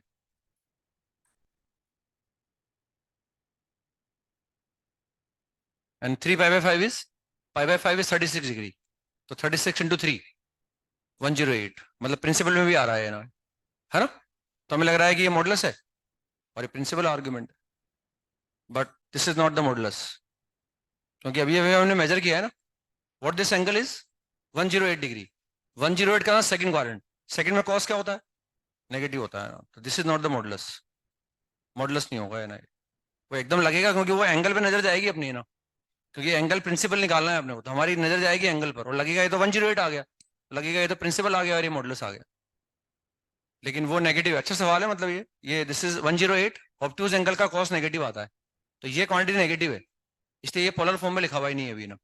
तो अब मुझे इसका मॉड बनाने के लिए क्या करना पड़ेगा, जैसे अभी -2 था ना हमारे पास, माइनस साइन को अंदर लगे थे अपन, अभी ये क्वांटिटी नेगेटिव है ऑलरेडी, तो इसको पॉजिटिव बनाने के लिए ऐसे कर दो आप, -2 cos ऑफ 3π/5, और इसको ऐसे कर दिया -cos of 3π/5 and minus iota sine of 3π/5, ये मैंने इसको ऐसा कर दिया ना, अब ये तो पॉजिटिव बन गया, समझ में आ गया ना ये, क्योंकि वो 108 डिग्री आ गया, ऑब्ट्यूज एंगल हो गया वो, तो ये पॉजिटिव हो गया, अब ये मॉड बन सकता है ना, लेकिन अब ये माइनस साइन गड़बड़ करेगा, तो ये अगर ये माइनस साइन नहीं होता तब तो फटाफट बीच वाले माइनस साइन को अंदर लेके आ जाता मैं, अब ये वाला माइनस साइन है, अब इसको हटाना है मुझे ना, ताकि वो cos theta plus iota sine theta की फॉर्म में आ जाए ना। अभी हटाया था हमने ना, लेकिन उसमें एंगल था वो 300 डिग्री, तो वहां 180 प्लस कर दिया था हमने ना, है ना, 180 प्लस, अगर मैं 360 माइनस करूंगा तो काम ही नहीं चलेगा, हटेगा नहीं है, तो या तो मैं 180 प्लस करूं या 180 माइनस करूं, अब यहाँ 180 माइनस करना पड़ेगा, क्योंकि ये एंगल 180 से छोटा है, 180 से छोटा है ना ये, इसलिए 180 माइनस का वो तो 300 डिग्री था, तो 180 प्लस 120 कर दिया था फटाफट हमने, अब यहाँ 180 माइनस करना पड़ेगा, है ना, यानी इसको कर देंगे पाई -2π/5, यानी 3π/5 को ब्रेक कर देंगे, 5π -2π, समझ रहे हैं, 180 माइनस कर देंगे इसको, तो -2 की जगह -2 लिखा हुआ है, cos ऑफ 3π/5 लिखा हुआ है, और ये कितना आ जाएगा cos ऑफ, इसको पाई माइनस थीटा कर दिया हमने ना, ये पाई माइनस थीटा, देख लिया एक बार दोबारा, हाँ भाई 3π/5 ही लिखा हुआ है, माइनस आयोटा की जगह माइनस आयोटा आ गया, बस थोड़ा टिक्नोमेट्री का यूज कर रहे हैं, मतलब और क्या, कॉम्प्लेक्स नंबर में दिक्कत नहीं आ रही शायद हमें, टिक्नोमेट्री का कंसेप्ट लगा रहे हैं इसमें ना, तो पाई माइनस करके लिखना है ना, पाई -2π/5, ये ऐसा आ जाएगा, तो ये माइनस साइन की जगह माइनस, सिर्फ एंगल को लिखने का तरीका चेंज किया है अभी तुमने ना what is cos pi minus theta, बस वो प्लस हो जाएगा, but sign pi minus theta is still sign theta, तो फिर वो माइनस साइन को अंदर ले जाऊंगा मैं, फिर तो माइनस साइन को अंदर ले जाऊंगा ना बीच में, एक बार ये हटने के बाद तो कोई दिक्कत नहीं, फिर तो अंदर ला सकता हूँ फटाफट उसको मैं, तो -2 cos ऑफ 3π/5, तो हमें cos of pi minus theta is minus cos theta, तो this is cos of 2π/5, sine pi minus theta is sine theta, तो ऐसा आ जाएगा, अब बीच वाला माइनस साइन बचा उसमें तो कोई दिक्कत नहीं है, उसको तो फटाफट अंदर लेके आ जाते हैं अपने ना, तो उसको अंदर लेके आ जाओ आप, ये माइनस साइन को यहाँ लेके आ जाओ, या प्लस साइन कर दो, माइनस साइन को यहाँ लेके आ जाओ, अब ये पॉजिटिव क्वांटिटी है, ये एग्जैक्टली पोलर फॉर्म में आ गया ना, एंड दिस इज 72 डिग्री, तो ये -पाई से पाई में भी आएगा ना, है ना, तो therefore modulus of Z is equal to, modulus of Z is equal to -2 cos 3π/5, and the principal argument of z is, and the principal argument is equal to, principal argument of z is equal to -2π/5, तो multiple choice में हो सकता है ऐसे, एक में argument पूछ ले, एक में मॉडुलस पूछ ले, बनो, अब देखो इसमें भी क्या है, उसको मैनिपुलेट, अब इसको तो मैं मैनिपुलेट नहीं कर सकता, क्योंकि जो प्रिंसिपल आर्ग्यूमेंट होता है वो यूनिक वैल्यू होती है ना, मैं इसको लिखने का तरीका चेंज कर सकता हूँ, जैसे मैंने यहाँ एंगल -2π/5 दिखा रखा है ना, हो सकता है वो इसको में भी -2π/5 क्रिएट करें, तो जो मैंने कंसेप्ट यहाँ लगाया वो यहाँ लगा दो, -2 की जगह 2, कॉस की जगह कॉस, इसको भी पाई -2π/5 लिख दो, लिख सकता हूँ ना मैं इसको, मतलब हो सकता है वो ये इसमें भी ये वाला एंगल दिखाए, क्योंकि वो टिक्नोमेट्री लगा रहे हैं कुछ कुल मिला के, ये ना वो तो पकड़ लेंगे अपन, मान लो ये ऑप्शन में नजर नहीं आएगा तो फिर आप पकड़ोगे भाई मेरे तो ये आया है, मुझे एंगल चेंज करना है, तो एंगल चेंज करने की कोशिश करोगे, तो इसको लिख दिया मैंने -2 की जगह -2, कॉस की जगह कॉस, 3π/5 की जगह लिख दिया ना, what is cos pi minus theta, minus cos theta, तो ये बन जाएगा 2 cos 2π/5, हो सकता है ये लिखा हुआ ऑप्शन में, this is the modulus and this is the principal argument, या हो सकता है मॉड जेड एक ऑप्शन में ही लिखा हो, एक ऑप्शन में मॉड जेड ही लिखा हो, एक में आर्ग्यूमेंट ही लिखा हो, प्रिंसिपल में तो कोई ऑप्शन नहीं है अपने पास, उसको चेंज नहीं कर सकते, या हो सकता है उन्होंने नहीं लिख रखा हो, माइनस साइन लगा, because cos of minus theta SMS cos theta, तो वो तो मैनिपुलेट कर सकते हैं, वो तो कोई दिक्कत नहीं है ना, वो तो अपन को सोचना पड़ेगा, हमारे यहाँ आएगा नहीं मिलेगा दिखा हुआ, फिर चेंज करना पड़ेगा। दिक्कत ये आ सकती है कि वो मॉड में दिखा दें, यहाँ पर ऐसे मॉड में ये दिखा दें, मॉडुलस में ये दिखा दें, वो ये लिख दें, और प्रिंसिपल आर्ग्यूमेंट ये दिखा दें, और एक डी ऑप्शन कर दें, है ना, या एक में दिखा दें कि भाई मॉड इज, मॉड में ऐसा लिख दें ना वो 2 cos 3 π/5, और एक में लिख दें 2 cos 2 π/5। 2 cos 2 π/5 भी सही होगा, है ना, या फिर मॉड या सिंगल करेक्ट कर दें, वो मॉड में ये दिखा दें और प्रिंसिपल आर्ग्यूमेंट दिखा दें 3 π/5। तो वो भी गलत होगा, वो भी गलत, दोनों ही गलत होंगे फिर ना। मतलब हो सकता है सिंगल चॉइस में नन ऑफ दीज, मॉड की जगह ये लिख दो और प्रिंसिपल की जगह ये लिख दो, समझ रहे, और वो नन ऑफ दीज कर, मतलब करेक्ट आंसर दिखाया नहीं, फिर गलती होने की भरपूर संभावना है, क्योंकि फिर ये टिक होगा 100% देखते ही 2 cos 3 π/5। गलती होगी होगी वो ना, वो तो अगर ये दिख जाएगा ना कहीं अपने को, या आप गलती नहीं होगी वैसे, क्योंकि हमें मालूम पड़ गया, हमें वो एंगल भी चेक करना पड़ेगा कि सिंपली वो ऐसा नहीं कि कॉस थीटा आ गया बाहर तो वो मॉड ही होगा। अब थोड़ा माइंड में रहेगा कि वो नेगेटिव आ सकता है, ऑब्टूज एंगल भी हो सकता है, वो तो दिमाग में रहेगा मतलब नहीं। तो ऐसे अपन पोलर फॉर्म का यूज भी कर लिया हमने ना, आर्ग्यूमेंट और प्रिंसिपल आर्ग्यूमेंट निकालने के लिए। अब आते हैं Euler form of complex number.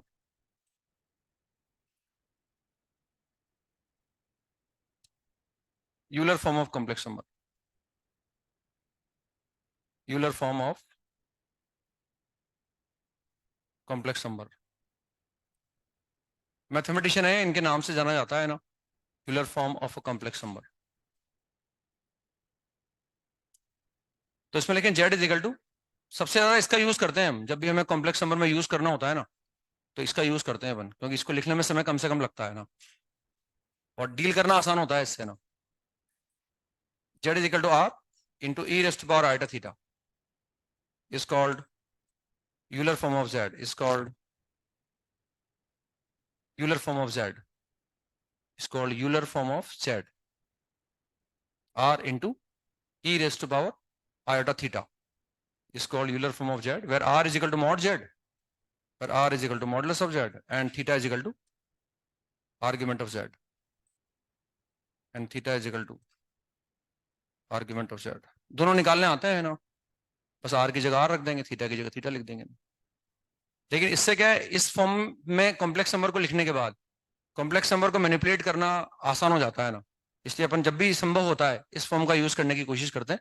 मैं भी सब यूज करके बताऊंगा आपको। तो एक तो हमसे कहा जाएगा भाई कॉम्प्लेक्स नंबर को इस फॉर्म में लिखो, लिख सकते हैं वो आर मॉड निकाल के थीटा की जगह थीटा रख देंगे, आर की जगह आर रख देंगे। ये देखो ऐसा आया हमारे पास, क्योंकि हम यहाँ तक पहुंच चुके, देखो एक तो ना हम यहाँ तक पहुंच चुके कि आर कॉस थीटा प्लस अगर कोई complex number X plus iota Y के फॉर्म में भी है, तो ये तो मैंने दिखा दिया ये कैसे आया, है ना, वो एक्स की जगह आर कॉस थीटा, वाई की जगह आर साइन थीटा रख दिया। अब ये जो मैथमेटिशियन थे इन्होंने ये ऑब्जर्व किया कि भाई इस एक्सप्रेशन को हम ई रेस्ट पावर आइटा थीटा लिख सकते हैं, इस एक्सप्रेशन को ई रेस्ट पावर आइटा थीटा लिखा जा सकता है ना, ये उन्होंने ऑब्जर्व किया बस। और ये बहुत बड़ा मतलब क्रांतिकारी आविष्कार था कि, या क्रांतिकारी इन्वेंशन था कि, जिससे हमें फिर डील करना बड़ा आसान हो गया। तो उसको जैसे ई की पावर एक्स का एक्सपेंशन जानते हैं हम, एक्सपेंशन ऑफ ई की power x is 1 plus x upon x square upon 2 factorial x 3 upon 3 factorial x की पावर 4 अपॉन 4 फैक्टोरियल। तो वो हमें ये दिखाना है कि भाई अगर मैं इनको ऐड करूंगा तो उससे ई की पावर आइटा थीटा आ जाएगा ना। देखो जैसे हम अगर ध्यान से देखें तो cos theta plus iota sine theta निकालता हूं मैं ना, cos theta plus iota sine theta, क्या मैं कॉस थीटा का एक्सपेंशन जानता हूं? कॉस थीटा का एक्सपेंशन हम जानते हैं ना, तो थीटा रियल एंगल है हमारे पास, हम एंगल रियल है हमारे पास, तो इसका एक्सपेंशन हम जानते हैं 1 minus theta square upon 2 factorial plus theta to the power 4 upon 4 factorial, वही अगेन आ जाएगा minus theta raised to power 6 upon 6 factorial, ये ऐसा आ जाएगा इसका एक्सपेंशन। अब आयोटा की जगह आयोटा लिख दिया मैंने, और साइन एक्स का एक्सपेंशन या साइन थीटा का theta minus theta 3 upon 3 factorial and plus theta raised to power 5 upon 5 factorial, likewise theta raised to power 7 upon 7 factorial, ये ऐसा आ जाएगा। ठीक है ना, ऐसे लिख दिया हमने, कॉस की जगह कॉस, साइन की जगह साइन। अब देखो इसको मैं ऐसे मैनेज कर रहा हूँ, मैंने इसको ऐसे लिखा 1 plus iota theta plus iota theta का whole square upon 2 factorial plus iota theta whole cube upon 3 factorial plus iota theta whole power 4 upon 4 factorial plus iota theta whole power 5 upon 5 factorial. ये इस expression को मैंने ऐसे लिख दिया, देखो आप, देखो वन तो आएगा ही, वन एक ही बार आया हमारे पास। What is this? Iota theta. तो ये आयटा थीटा यहाँ मिल जाएगा अपने को। ना इसका स्क्वायरिंग करो, तो minus theta square upon 2 factorial, तो this is minus theta upon square upon 2 factorial. What is iota cube? Minus iota, तो minus iota theta cube upon 3 factorial. What is iota की पावर 4? 1, तो थीटा की power 4 upon 4 factorial. What is iota की power 5? Iota, तो iota theta की power 5 upon 5, उसी को ऐसे लिख दिया। And what is this? e की पावर आयटा थीटा। इसको अगर अपन x बोलें तो e की पावर x लिखा हुआ है ना, ठीक है ना। तो this is e raised power iota theta. तो इससे काफी आसान रहा, हमें कॉम्प्लेक्स नंबर को मल्टीप्लाई करना हो, डिवाइड करना हो, काफी आसान रहता है ऐसा लिखने के बाद, ये पता लगने के बाद कि भाई ऐसा भी लिख सकते हैं, थोड़ा आसान हो जाता है वो ना। तो इसे हमने लिख दिया cos theta plus iota sine theta is equal to e raised power iota theta. अब इसमें क्या है, थीटा की जगह माइनस थीटा लिख दो, थीटा की जगह माइनस थीटा लिख दो, तो मैं इसको ऐसे लिख सकता हूँ ना, therefore cos of minus theta, cos of minus theta, theta की जगह मैंने माइनस थीटा लिख दिया। लिख सकता हूँ थीटा की जगह मैं एक्स भी लिख सकता हूँ, थीटा की जगह 2 थीटा भी लिख सकता हूँ, थीटा की जगह अल्फा भी लिख सकता हूँ। तो थीटा की जगह हमने माइनस थीटा लिखा, तो उससे कितना आ गया, ई रेस्ट पावर आया था माइनस थीटा आ गया। ये ऐसा लिख सकते हैं अपन, cos theta minus iota sine theta, ये ऐसा लिख दिया मैंने। ये तो हमने ड्राइव किया अभी है ना, इसमें थीटा की जगह माइनस थीटा लिख दिया, तो ऐसा आ गया। अब देखो इसको देखकर पहले बताओ आप कि अगर मुझे e की पावर आयटा 2 थीटा निकालना हो तो क्या होगा। व्हाट इज e की power eta 2 theta? What is e raised power eta 2 theta? Cos 2 theta plus iota sine theta. मतलब जो भी थीटा मैं यहाँ लिखूंगा ना, उसको मैं यहाँ लिख दूंगा ना थीटा की जगह। e की पावर आयटा एक्स क्या हो गया, e की power eta x is cos x plus iota sine x, है ना। अब अगर मैं मान लो e की पावर माइनस आयटा अल्फा निकालना है, e की पावर माइनस आयटा अल्फा, तो या तो हम थीटा की जगह माइनस अल्फा रख देंगे, या व्हाट इज e की power eta minus alpha, cos alpha plus minus iota sine alpha. इसको डायरेक्ट मुझे लिखना आना चाहिए भाई, अगर बीच में माइनस साइन है तो e की पावर आयटा माइनस थीटा बन गया। या मैं चाहूँ तो पहले माइनस साइन को अंदर ले जाऊं, इसको पहले ऐसे लिखूं, और फिर देखूं भाई वहां थीटा की जगह हमने माइनस थीटा लिख दिया, तो इसकी वैल्यू क्या आ गई, e की पावर आयटा माइनस थीटा आ गई। यानी ये e की पावर आयटा थीटा हो गया, ये e की पावर माइनस आयटा थीटा हो गया। समझ में आ गया ना दोनों में। अब दोनों को जोड़ दो, इन दोनों को, इन दोनों को मैंने ऐड कर दिया, 1 + 2, उससे कितना आ जाएगा, e raised power iota theta plus e raised power minus iota theta बराबर 2 cos थीटा आ गया। यानी ये सम कहीं दिखेगा ना हमें, तो इसको हम 2 cos थीटा लिखने की कोशिश करेंगे। दिस इज 2 cos थीटा, ठीक है। दोनों को जोड़ दिया भाई हमने, 2 cos थीटा आ गया ना। तो e की power eta x plus e की power minus eta x is 2 cos x, e की power eta alpha by 2 plus e की power minus eta alpha by 2 is 2 cos alpha by 2, ऐसा आ जाएगा वन। अब दोनों को माइनस कर दिया हमने, 1 में से 2 को माइनस कर दिया ना, तो उससे आ गया हमारे पास e raised power iota theta, e raised power minus iota theta बराबर 2 आयटा साइन थीटा आ गया, 2 आयटा साइन थीटा।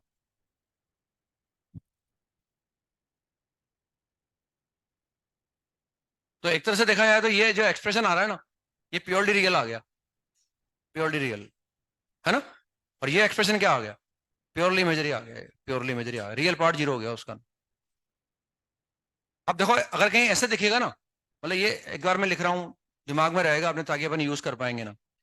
अब इसमें ध्यान से देखें कि जैसे ये लिखा हुआ होगा भाई ई की पावर आयटा थीटा, जो एंगल वहां है वो माइनस थीटा यहाँ आ गया बस, है ना। एक बार प्लस साइन लगा हुआ है तो भी मैं निकाल सकता हूँ, माइनस साइन भी निकाल सकता हूँ। अब जैसे कहीं यूं लिखा हुआ आ जाए, मान लो ई रेस्ट पावर आयटा 2 थीटा +1, ऐसा लिखा हुआ आ जाए बस, तो हमें कहीं ना कहीं हमारे दिमाग में तो रहेगा भाई, एक ई की पावर आयटा थीटा हो, एक ई की पावर माइनस आयटा थीटा हो, तो वो तो फटाफट हम जानते हैं भाई 2 cos थीटा लिख सकते हैं उसको ना। तो यहाँ हमारे पास सिर्फ ई की पावर आयटा 2 थीटा है ना, तो ये तो हम पूरा इसको मैनिपुलेट करेंगे। फिर पहले इसको पहले क्यों लिखेंगे, cos of 2 theta plus iota sign 2 theta, ये सही लिखा है मैंने, ये ऐसा लिख दिया, थीटा की जगह 2 थीटा लिख दिया मैंने, सही है, ये सही है ना। और ये फॉर्मूला था ना, मेन मेन फॉर्मूला तो हमारा ये था, यही थीटा की जगह क्या लिख दिया, 2 थीटा लिख दिया, तो ये आ गया हमारे पास। अब इसमें +1 आगे और लिखा हुआ है, तो +1 आगे लिख दिया, अब वन प्लस कोस अच्छा लगता है कि वन प्लस साइन अच्छा लगता है? वन प्लस कोस ज्यादा अच्छा लगता है ना, तो वन प्लस कोस का यूज कर लो। What is one plus cos? Two cos square. Square आते एंगल आधा हो जाएगा। अब यहाँ एंगल आधा हो गया तो यहाँ भी एंगल आधा कर दो, तो two cos theta sine theta cos theta. अब कॉमन ले लो two cos theta, and this is cos theta plus iota sine theta. इसको क्या लिख सकता हूं मैं भाई? क्योंकि लिखने में समय कम लगेगा इसलिए मैं यूलर फॉर्म का यूज कर रहा हूं। इसको लिख सकता हूं two cos theta into E raised power iota theta. यानी एक तरह से ये जो कॉम्प्लेक्स नंबर लिखा हुआ है ये भी यूलर फॉर्म में लिखा हुआ है, ये कॉम्प्लेक्स नंबर भी यूलर फॉर्म में, क्योंकि ये मॉडुलस है, प्रोवाइडेड कि थीटा ऐसा हो कि ये पॉजिटिव हो जाए। ये R E raised power iota theta, समझ रहे हैं? ये कॉम्प्लेक्स नंबर भी यूलर फॉर्म में। वो अलग बात है कि भाई थीटा ऐसा दे रखा हो कि नेगेटिव आ जाए, तब तो मैं मॉड थोड़ी बोलूंगा उसको ना। ये R E raised power iota theta, तो फटाफट मैंने मैनिपुलेट करके निकाला। ऐसे लिखा कुछ नहीं है, मैं बस बड़ा बड़ा वो फॉर्मूला था, थीटा की जगह टू थीटा लिख दिया, कैलकुलेट कर लिया। यार देखो ध्यान से देखो, आप हम ऐसा लिखने की कोशिश कर सकते हैं, e raised power iota two theta plus one लिखा हो, तो हम चाह रहे हैं भाई एक थीटा आ जाए एक माइनस थीटा आ जाए, तो यहाँ से कॉमन ले लो, ई की पावर आयोटा थीटा कॉमन ले लो यहाँ से, we get E raised power iota theta. तो एक लाइन में आ गया वो, आ गया ना वो टू कॉस थीटा आ गया, वो ई की पावर आयोटा थीटा तैयार है ना। जो इतना मैनिपुलेट किया है फटाफट आ गया समझ में, वो क्रिएट कर लिया। What is this? This is two cos theta, ये हम जानते ही ना, टू कॉस थीटा आ गया, तो this is two cos theta. भाई वो थोड़ा मिस कर रहे थे, मतलब उसको कि वो माइनस साइन होता भाई, टी की पावर आइडा थीटा हो प्लस ई की पावर माइनस आइडा थीटा, ऐसा अच्छा लगता है अपने को, तो वो था नहीं। तो या तो मैंने पूरा कैलकुलेट किया या फिर फटाफट हमने वो कॉमन ले लिया वहां से और कॉमन लेके निकाल लिया। ऐसा कहीं आ जाए ई की power iota theta minus one आ गया मान, अब क्या करें?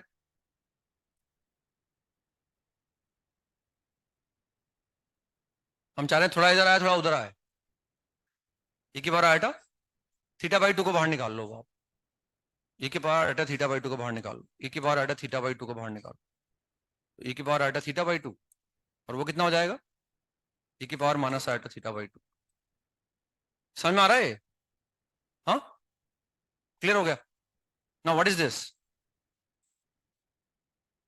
This is two iota sine theta by two, this is two iota sine theta by two. मतलब मैं लिख के बताने का पर्पज ये दिमाग में तो रहेगा कम से कम हमारे, और कभी भी जैसे मैं बताऊंगा आपके दिमाग में नहीं आएगा, फिर मैं ऐसा करके बताऊंगा तो कम से कम आपको लगेगा हाँ भाई समझ में आ गया हमारे। फायदा इसका ये लिख के बताने का ना, कि ऐसा ठीक है, वो तरीका भी था हमारे पास, हम ऐसे भी निकाल सकते थे, लेकिन वो टाइम लग रहा था। और अगर ऐसे दिमाग में आ गया या कोशिश करेंगे तो आ जाएगा, ऐसी बात नहीं दिमाग में ना, और थोड़ा टाइम बच जाएगा। तो this is two iota sine theta by two, और इंटू कितना आ गया? E raised bar iota theta by two आ गया। तो ये ऐसे ही हम यूज करते रहेंगे इसका ना, यूलर फॉर्म का, क्योंकि काफी आसान रहेगा। मैं सवाल भी कराऊंगा तो उससे और लगेगा आपको आसान है। और हमसे कहा जाए अभी यूलर फॉर्म में लिखो, तो फटाफट हम उसका आर निकाल लेंगे और थीटा निकाल लेंगे, प्रिंसिपल निकालेंगे हम, तो रख देंगे वहां ना।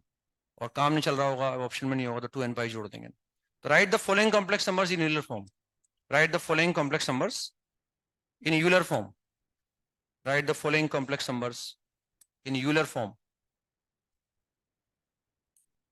फर्स्ट है z is equal to one, second z is equal to minus one, third one is z is equal to iota, the fourth one is z is equal to minus iota. इनको Euler form में लिखना है ना, बस इनके mod निकालने हैं ना। मतलब मॉड ऐसे नहीं निकालेंगे अपने ना, अंडर रूट रियल पार्ट का स्क्वायर प्लस इमेजरी पार्ट, वो दिख जाएगा फटाफट ना, इसका मॉड क्या है, इसका आर्गुमेंट क्या है, सब माइंड में दिख जाएगा अपने को ना। सोचने की कोशिश करनी पड़ेगी, आसान आसान से सवाल है ना, कुछ पर्पज है इसलिए समझा रहा हूं मैं आपको ना। और कॉम्प्लिकेट होगा तो भी कोई बात नहीं, हम उसको एक्स प्लस आइटा वाई के फॉर्म में लेके आ जाएंगे। मॉड निकालना आता ही है, आर्ग्यूमेंट निकालना आता ही, प्रिंसिपल भी निकालना आता है अपने को।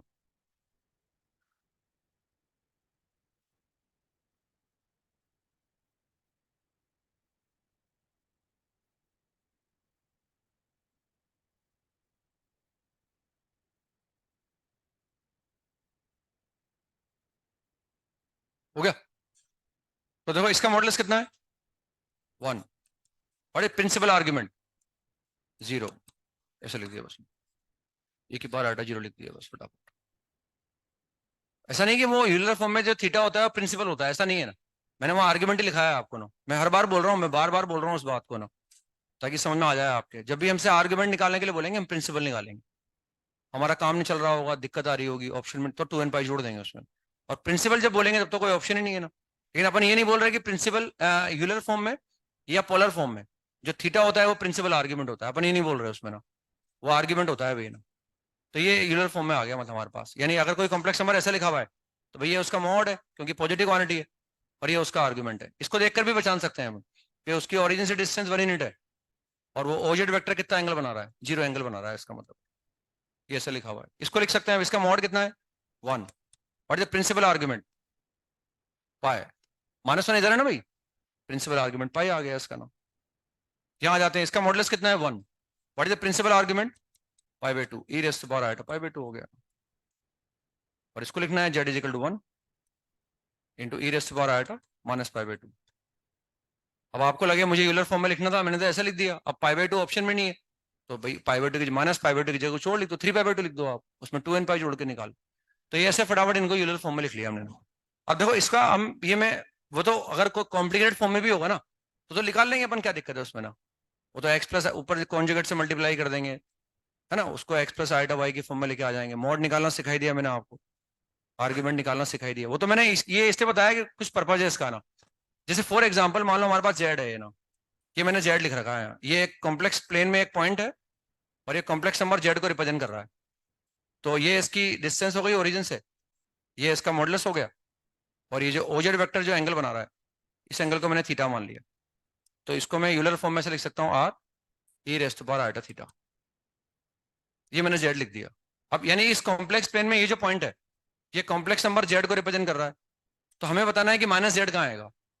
अगर इस कॉम्प्लेक्स प्लेन में ये पॉइंट कॉम्प्लेक्स नंबर, ये पॉइंट कॉम्प्लेक्स नंबर जेड को रिप्रेजेंट कर रहा है, तो माइनस जेड कहाँ आएगा, ये बताना है अपने को।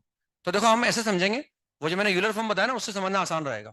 ये तो जेड मैंने मार्क कर रखा है, अब मैं माइनस जेड को कैसे मार्क करूंगा, माइनस जेड को मैं ऐसे लिख दूंगा -1 इंटू जेड। अब जेड तो मुझे पता ही है, R into E rays to power iota theta है ना। तो ये कॉम्प्लेक्स नंबर यूलर फॉर्म में लिखा हुआ है ना। और हम -1 को भी क्या करेंगे, यूलर फॉर्म में लिख देंगे। मैंने -1 को लिखा 1 into E rays to power iota pi. सब खैरियत। भूकंप आ रहा है आजकल, कभी दिल्ली में आ रहा है कभी कहाँ आ रहा है, मैंने कहा आ गया वो एकदम। E rays to power iota theta, तो ये इसको ऐसे लिख दिया हमने ना।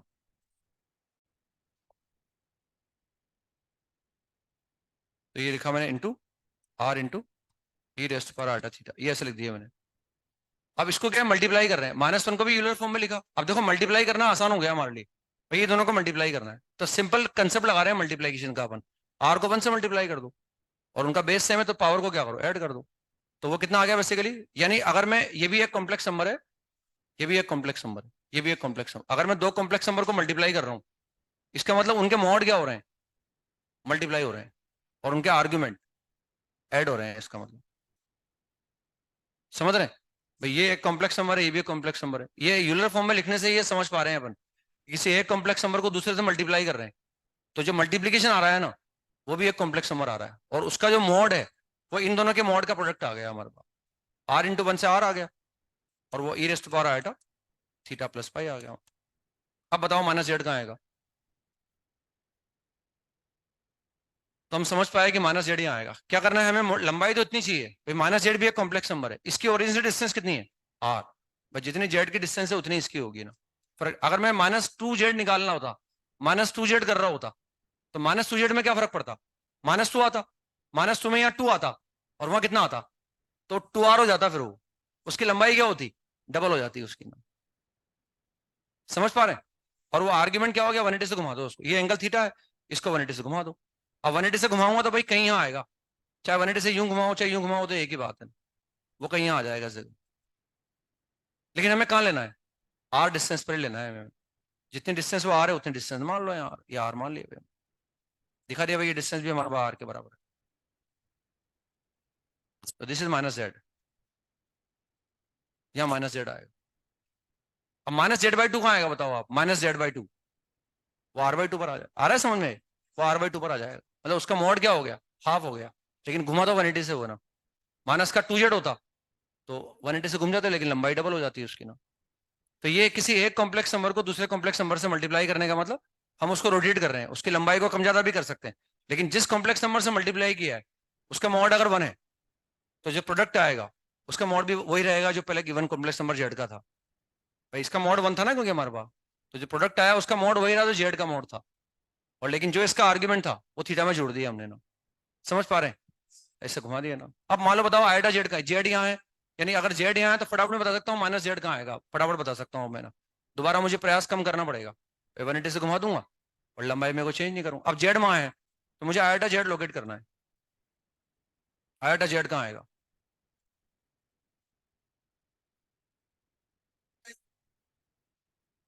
तो मैं एक कॉम्प्लेक्स नंबर को दूसरे कॉम्प्लेक्स नंबर से मल्टीप्लाई कर, थोड़ा इंटरेस्ट लो, आप करने की कोशिश करो आप।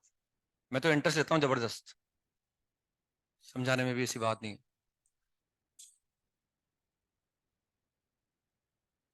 आयोटा जेड निकालना है ना, जेड अगर कॉम्प्लेक्स नंबर इस कॉम्प्लेक्स प्लेन में, ये कॉम्प्लेक्स नंबर जेड है, अगर है ये पॉइंट कॉम्प्लेक्स नंबर जेड को रिप्रेजेंट करता है, तो आयोटा जेड कहाँ आएगा ये मुझे बताना है ना। पाई बाय 2 घूम जाएगा बस ना वो, क्योंकि अब देखो जिससे मैं मल्टीप्लाई कर रहा हूँ ना इस जेड को, जिस कॉम्प्लेक्स नंबर से मल्टीप्लाई कर रहा हूँ, तो ये जो कॉम्प्लेक्स नंबर आया इसका मॉड क्या होगा? इन दोनों के मॉडुलस का प्रोडक्ट। और आर्ग्यूमेंट क्या होगा? इन दोनों के आर्ग्यूमेंट का सम, है ना। अब इसका मॉड 1 है, इसका मॉड कितना है? आर है, तो इसका मॉडुलस कितना आ जाएगा? आर आ जाएगा। इसका आर्ग्यूमेंट पाई बाय 2, उसका थीटा है, तो थीटा प्लस पाई बाय 2 आ जाएगा। समझ पा रहे हैं ना ऐसे? या फिर यूं लिख देंगे भाई, आयोटा की जगह मैंने लिख दिया 1 इंटू, वो हम जो भी बोल रहे हैं वो ऐसा इस कारण बोल पा रहे हैं अपने ना, और यह लिख दिया मैंने R into E raised to power iota theta. अब सिंपली इनको मल्टीप्लाई कर दो, और अगर 2 आयोटा से मल्टीप्लाई करता तो जो प्रोडक्ट आता वो 2 आर हो जाता, उसका मॉड है ना, उसका मॉड 2 आर हो जाता, तो ये आ गया R into E raised to power iota theta plus pi by 2। तो भाई इस कॉम्प्लेक्स नंबर को भी, इस कॉम्प्लेक्स नंबर को भी यूलर फॉर्म में लिख दिया। अब इसका मॉड कितना है? आर, यानी डिस्टेंस ओरिजिन से इस कॉम्प्लेक्स नंबर की डिस्टेंस ओरिजिन से आर ही आएगी, और इसका जो आर्ग्यूमेंट आएगा वो थीटा प्लस पाई बाय 2 आ जाए। अब थीटा कहाँ है भाई? थीटा हमने ड्रॉ कर रखा है, तो लंबाई तो वही रखो, लेकिन पाई बाय 2 से घुमा दो उसको आप। प्लस पाई बाय 2 कर रहे हैं ना, पाई बाय 2 जोड़ रहे हैं, माइनस पाई बाय 2 नहीं कर रहे हैं अपन, प्लस पाई बाय 2 कर रहे हैं। तो थीटा में पाई बाय 2 जोड़ेंगे तो यहाँ आ जाएगा आपकी बात। तो यहाँ आ गया ऐसे, ये घुमा दिया हमने, ये एंगल 90 डिग्री बना दिया है, दिखा दिया, लंबाई को भी आर दिखा दिया, तो दिस इज आयोटा जेड। ये कॉम्प्लेक्स अगर वो जेड है तो ये आयोटा जेड यहाँ आ जाएगा। अब माइनस आयोटा जेड कहाँ आएगा? वो नीचे आ जाएगा ना। अब यूं समझ लो कि माइनस आयोटा, ये दो तरह से समझ सकता हूँ, तो ये जेड, तो माइनस आयोटा जेड क्या हो गया? माइनस जेड हो गया, पीछे आ जाएगा वो। या फिर ये आयोटा था, अब माइनस आयोटा से मल्टीप्लाई कर रहा हूँ, तो थीटा माइनस पाई बाय 2 होगा, थीटा में से पाई बाय 2 कम करेंगे अब हम, आगे समझ में, तो यूं आ जाएगा, तो माइनस आयोटा यहाँ आ जाएगा सर,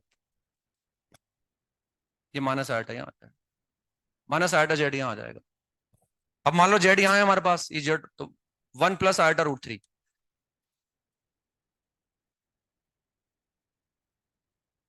जेड को लोकेट करना है, इसको लोकेट करो, ये कहाँ आएगा? जेड तो वही है, इसको लोकेट करना है। और ये इससे समझ में आ रहा है कि एक कॉम्प्लेक्स नंबर को दूसरे कॉम्प्लेक्स नंबर से मल्टीप्लाई करने पर वो जो गिवन कॉम्प्लेक्स नंबर है इसको मल्टीप्लाई कर रहे हैं, उसको घुमाना पड़ सकता है, और उसकी लंबाई कम ज्यादा करनी पड़ सकती है अपने को। इसके मॉड को इसके मॉड से मल्टीप्लाई कर दो मतलब, और आर्ग्यूमेंट में इसका आर्ग्यूमेंट जोड़ दो। समझ पा रहा हूं, है ना। तो ये इफेक्ट, ये यूलर फॉर्म से बड़ी आसानी से समझ पाए अपने ना। ऐसा नहीं कि हमने एक्स प्लस आइटा वाई आया, फिर मल्टीप्लाई करा, फिर मल्टीप्लाई करेंगे, फिर मॉड निकाला, ऐसा कुछ नहीं करा हमने ना, फटाफट उसको कैलकुलेट कर लिया। तब इसका मॉड कितना आ गया? This is 2 into E raised power iota pi by 3 हो गया है ना, और ये कितना आ गया? R into E raised power iota theta, तो ये कितना आ गया? 2 R into E raised power iota theta plus pi by 3 हो गया ना। तो अब इसकी लंबाई कितनी आई? नहीं, इस कॉम्प्लेक्स नंबर की लंबाई कितनी हो गई? 2 आर। डिस्टेंस जहां भी ये पॉइंट आएगा उसकी ओरिजिन से डिस्टेंस 2 आर हो गई, और उसका आर्ग्यूमेंट कितना आ गया? थीटा प्लस पाई बाय 3 आ गया। क्लियर हो गया ना? अब थीटा हमने दिखा रखा है, पाई बाय 3 पता नहीं अपने को कितना आएगा, तो कहीं भी दिखा देंगे अपन, लेकिन लंबाई 2 आर करनी है अपने को ना, तो हम तो ऐसे दिखा देंगे बस उसको ना, हमने कहीं लंबाई 2 आर दिखा दी, ये लंबाई 2 आर आ गई भी, और हम ये पाई बाय 3, तो 1 प्लस आयोटा रूट 3, और जेड यहाँ आ जाएगा, 1 प्लस आयोटा रूट 3 जेड हो, यहाँ अगर जेड यहाँ है तो वो यहाँ आ जाए, लंबाई 2 आर हो गई उसकी आपकी बात। तो ऐसे एक कॉम्प्लेक्स नंबर को दूसरे कॉम्प्लेक्स नंबर की फॉर्म में या मल्टीप्लाई करने का ये इफेक्ट आ जाता है ना, ये यूलर फॉर्म से समझा हमने। एक लिखो, एक सवाल और लिखो, find the value of, find the value of root 3 plus iota whole power 6, find the value of this, √3 plus iota whole power 6, ये वैल्यू निकालनी है हमें।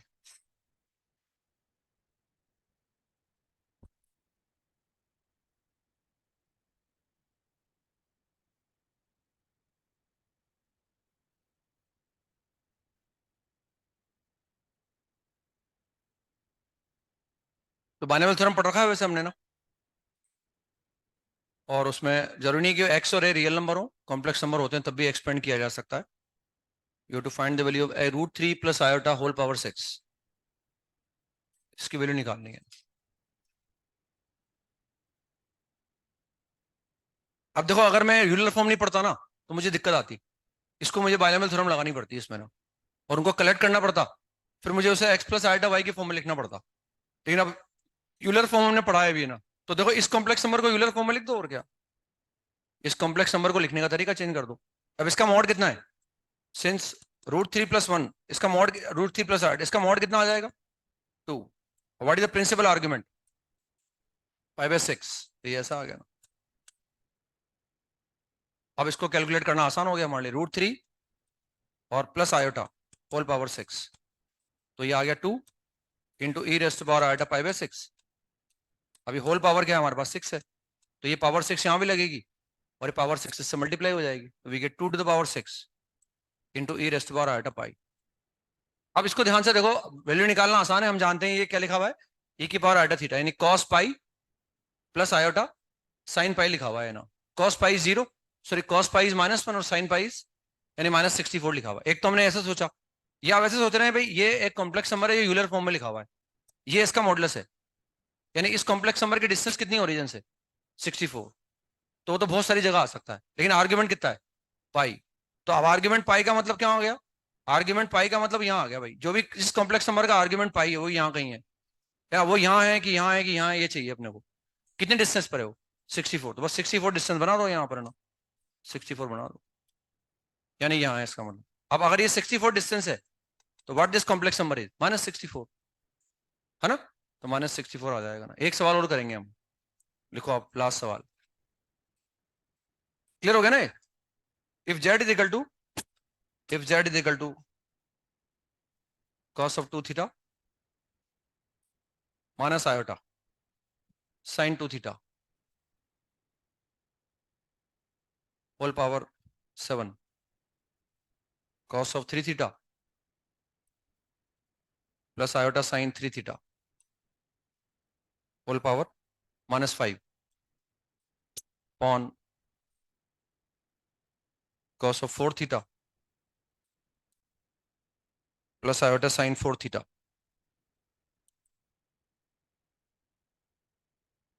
cos of 5 theta sin 5 theta whole power -6. Then write z in the form of a plus iota b या x plus iota y, उस form में लिखना है इसको हमने, cos 5 theta plus iota sin 5 theta whole power -6, ये लिखना है अपने को।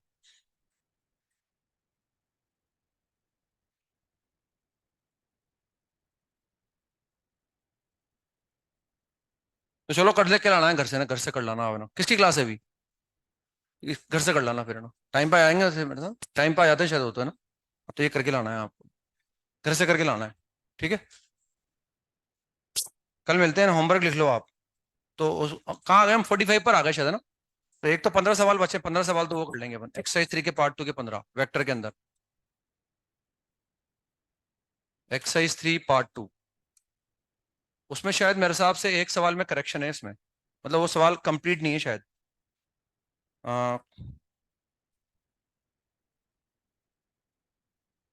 एक्सरसाइज 3 का पार्ट 2 56 55, 55 में देखो लास्ट में लिखा है ना, then the distance of the point 2 lambda lambda minus lambda from the plane P2 कर लो वहां, फ्रॉम द प्लेन P2, वो लिखा हुआ नहीं शायद उसमें ना, फ्रॉम द प्लेन P2, ये लिखा हुआ नहीं है उसमें ना।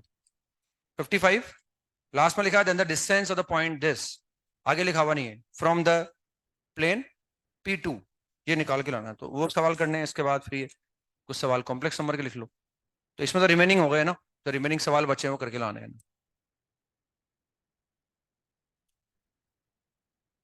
कॉम्प्लेक्स नंबर के अंदर आ गए हम, एक्सरसाइज 1 का पार्ट 1। अब इसमें क्या है, वो सवाल अभी हो जाता ना तो मैं सवाल दे पाता आपको अच्छे खासे, कम से कम 4-5 सवाल ज्यादा दे पाता हूँ, लेकिन चलो। तो इसमें हम करेंगे एक्सरसाइज 1 का पार्ट 1। Exercise 1 part 1। पार्ट 1 में हम A5 में शायद एक पार्ट बचा हुआ है हमारे ना, वो करना है। A6 करना है। A6 के बाद A7 का first part, second part and third part. First second ही करते हैं ना, फर्स्ट एंड सेकंड।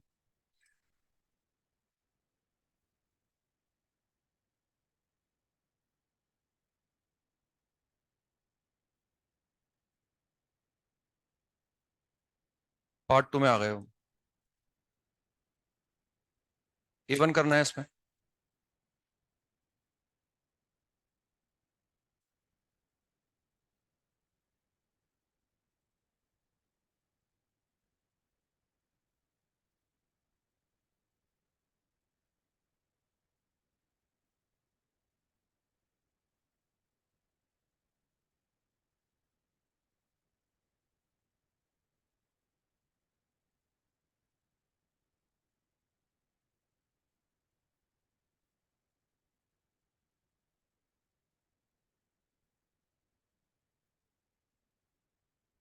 C1 हो गया ना पार्ट 3 का।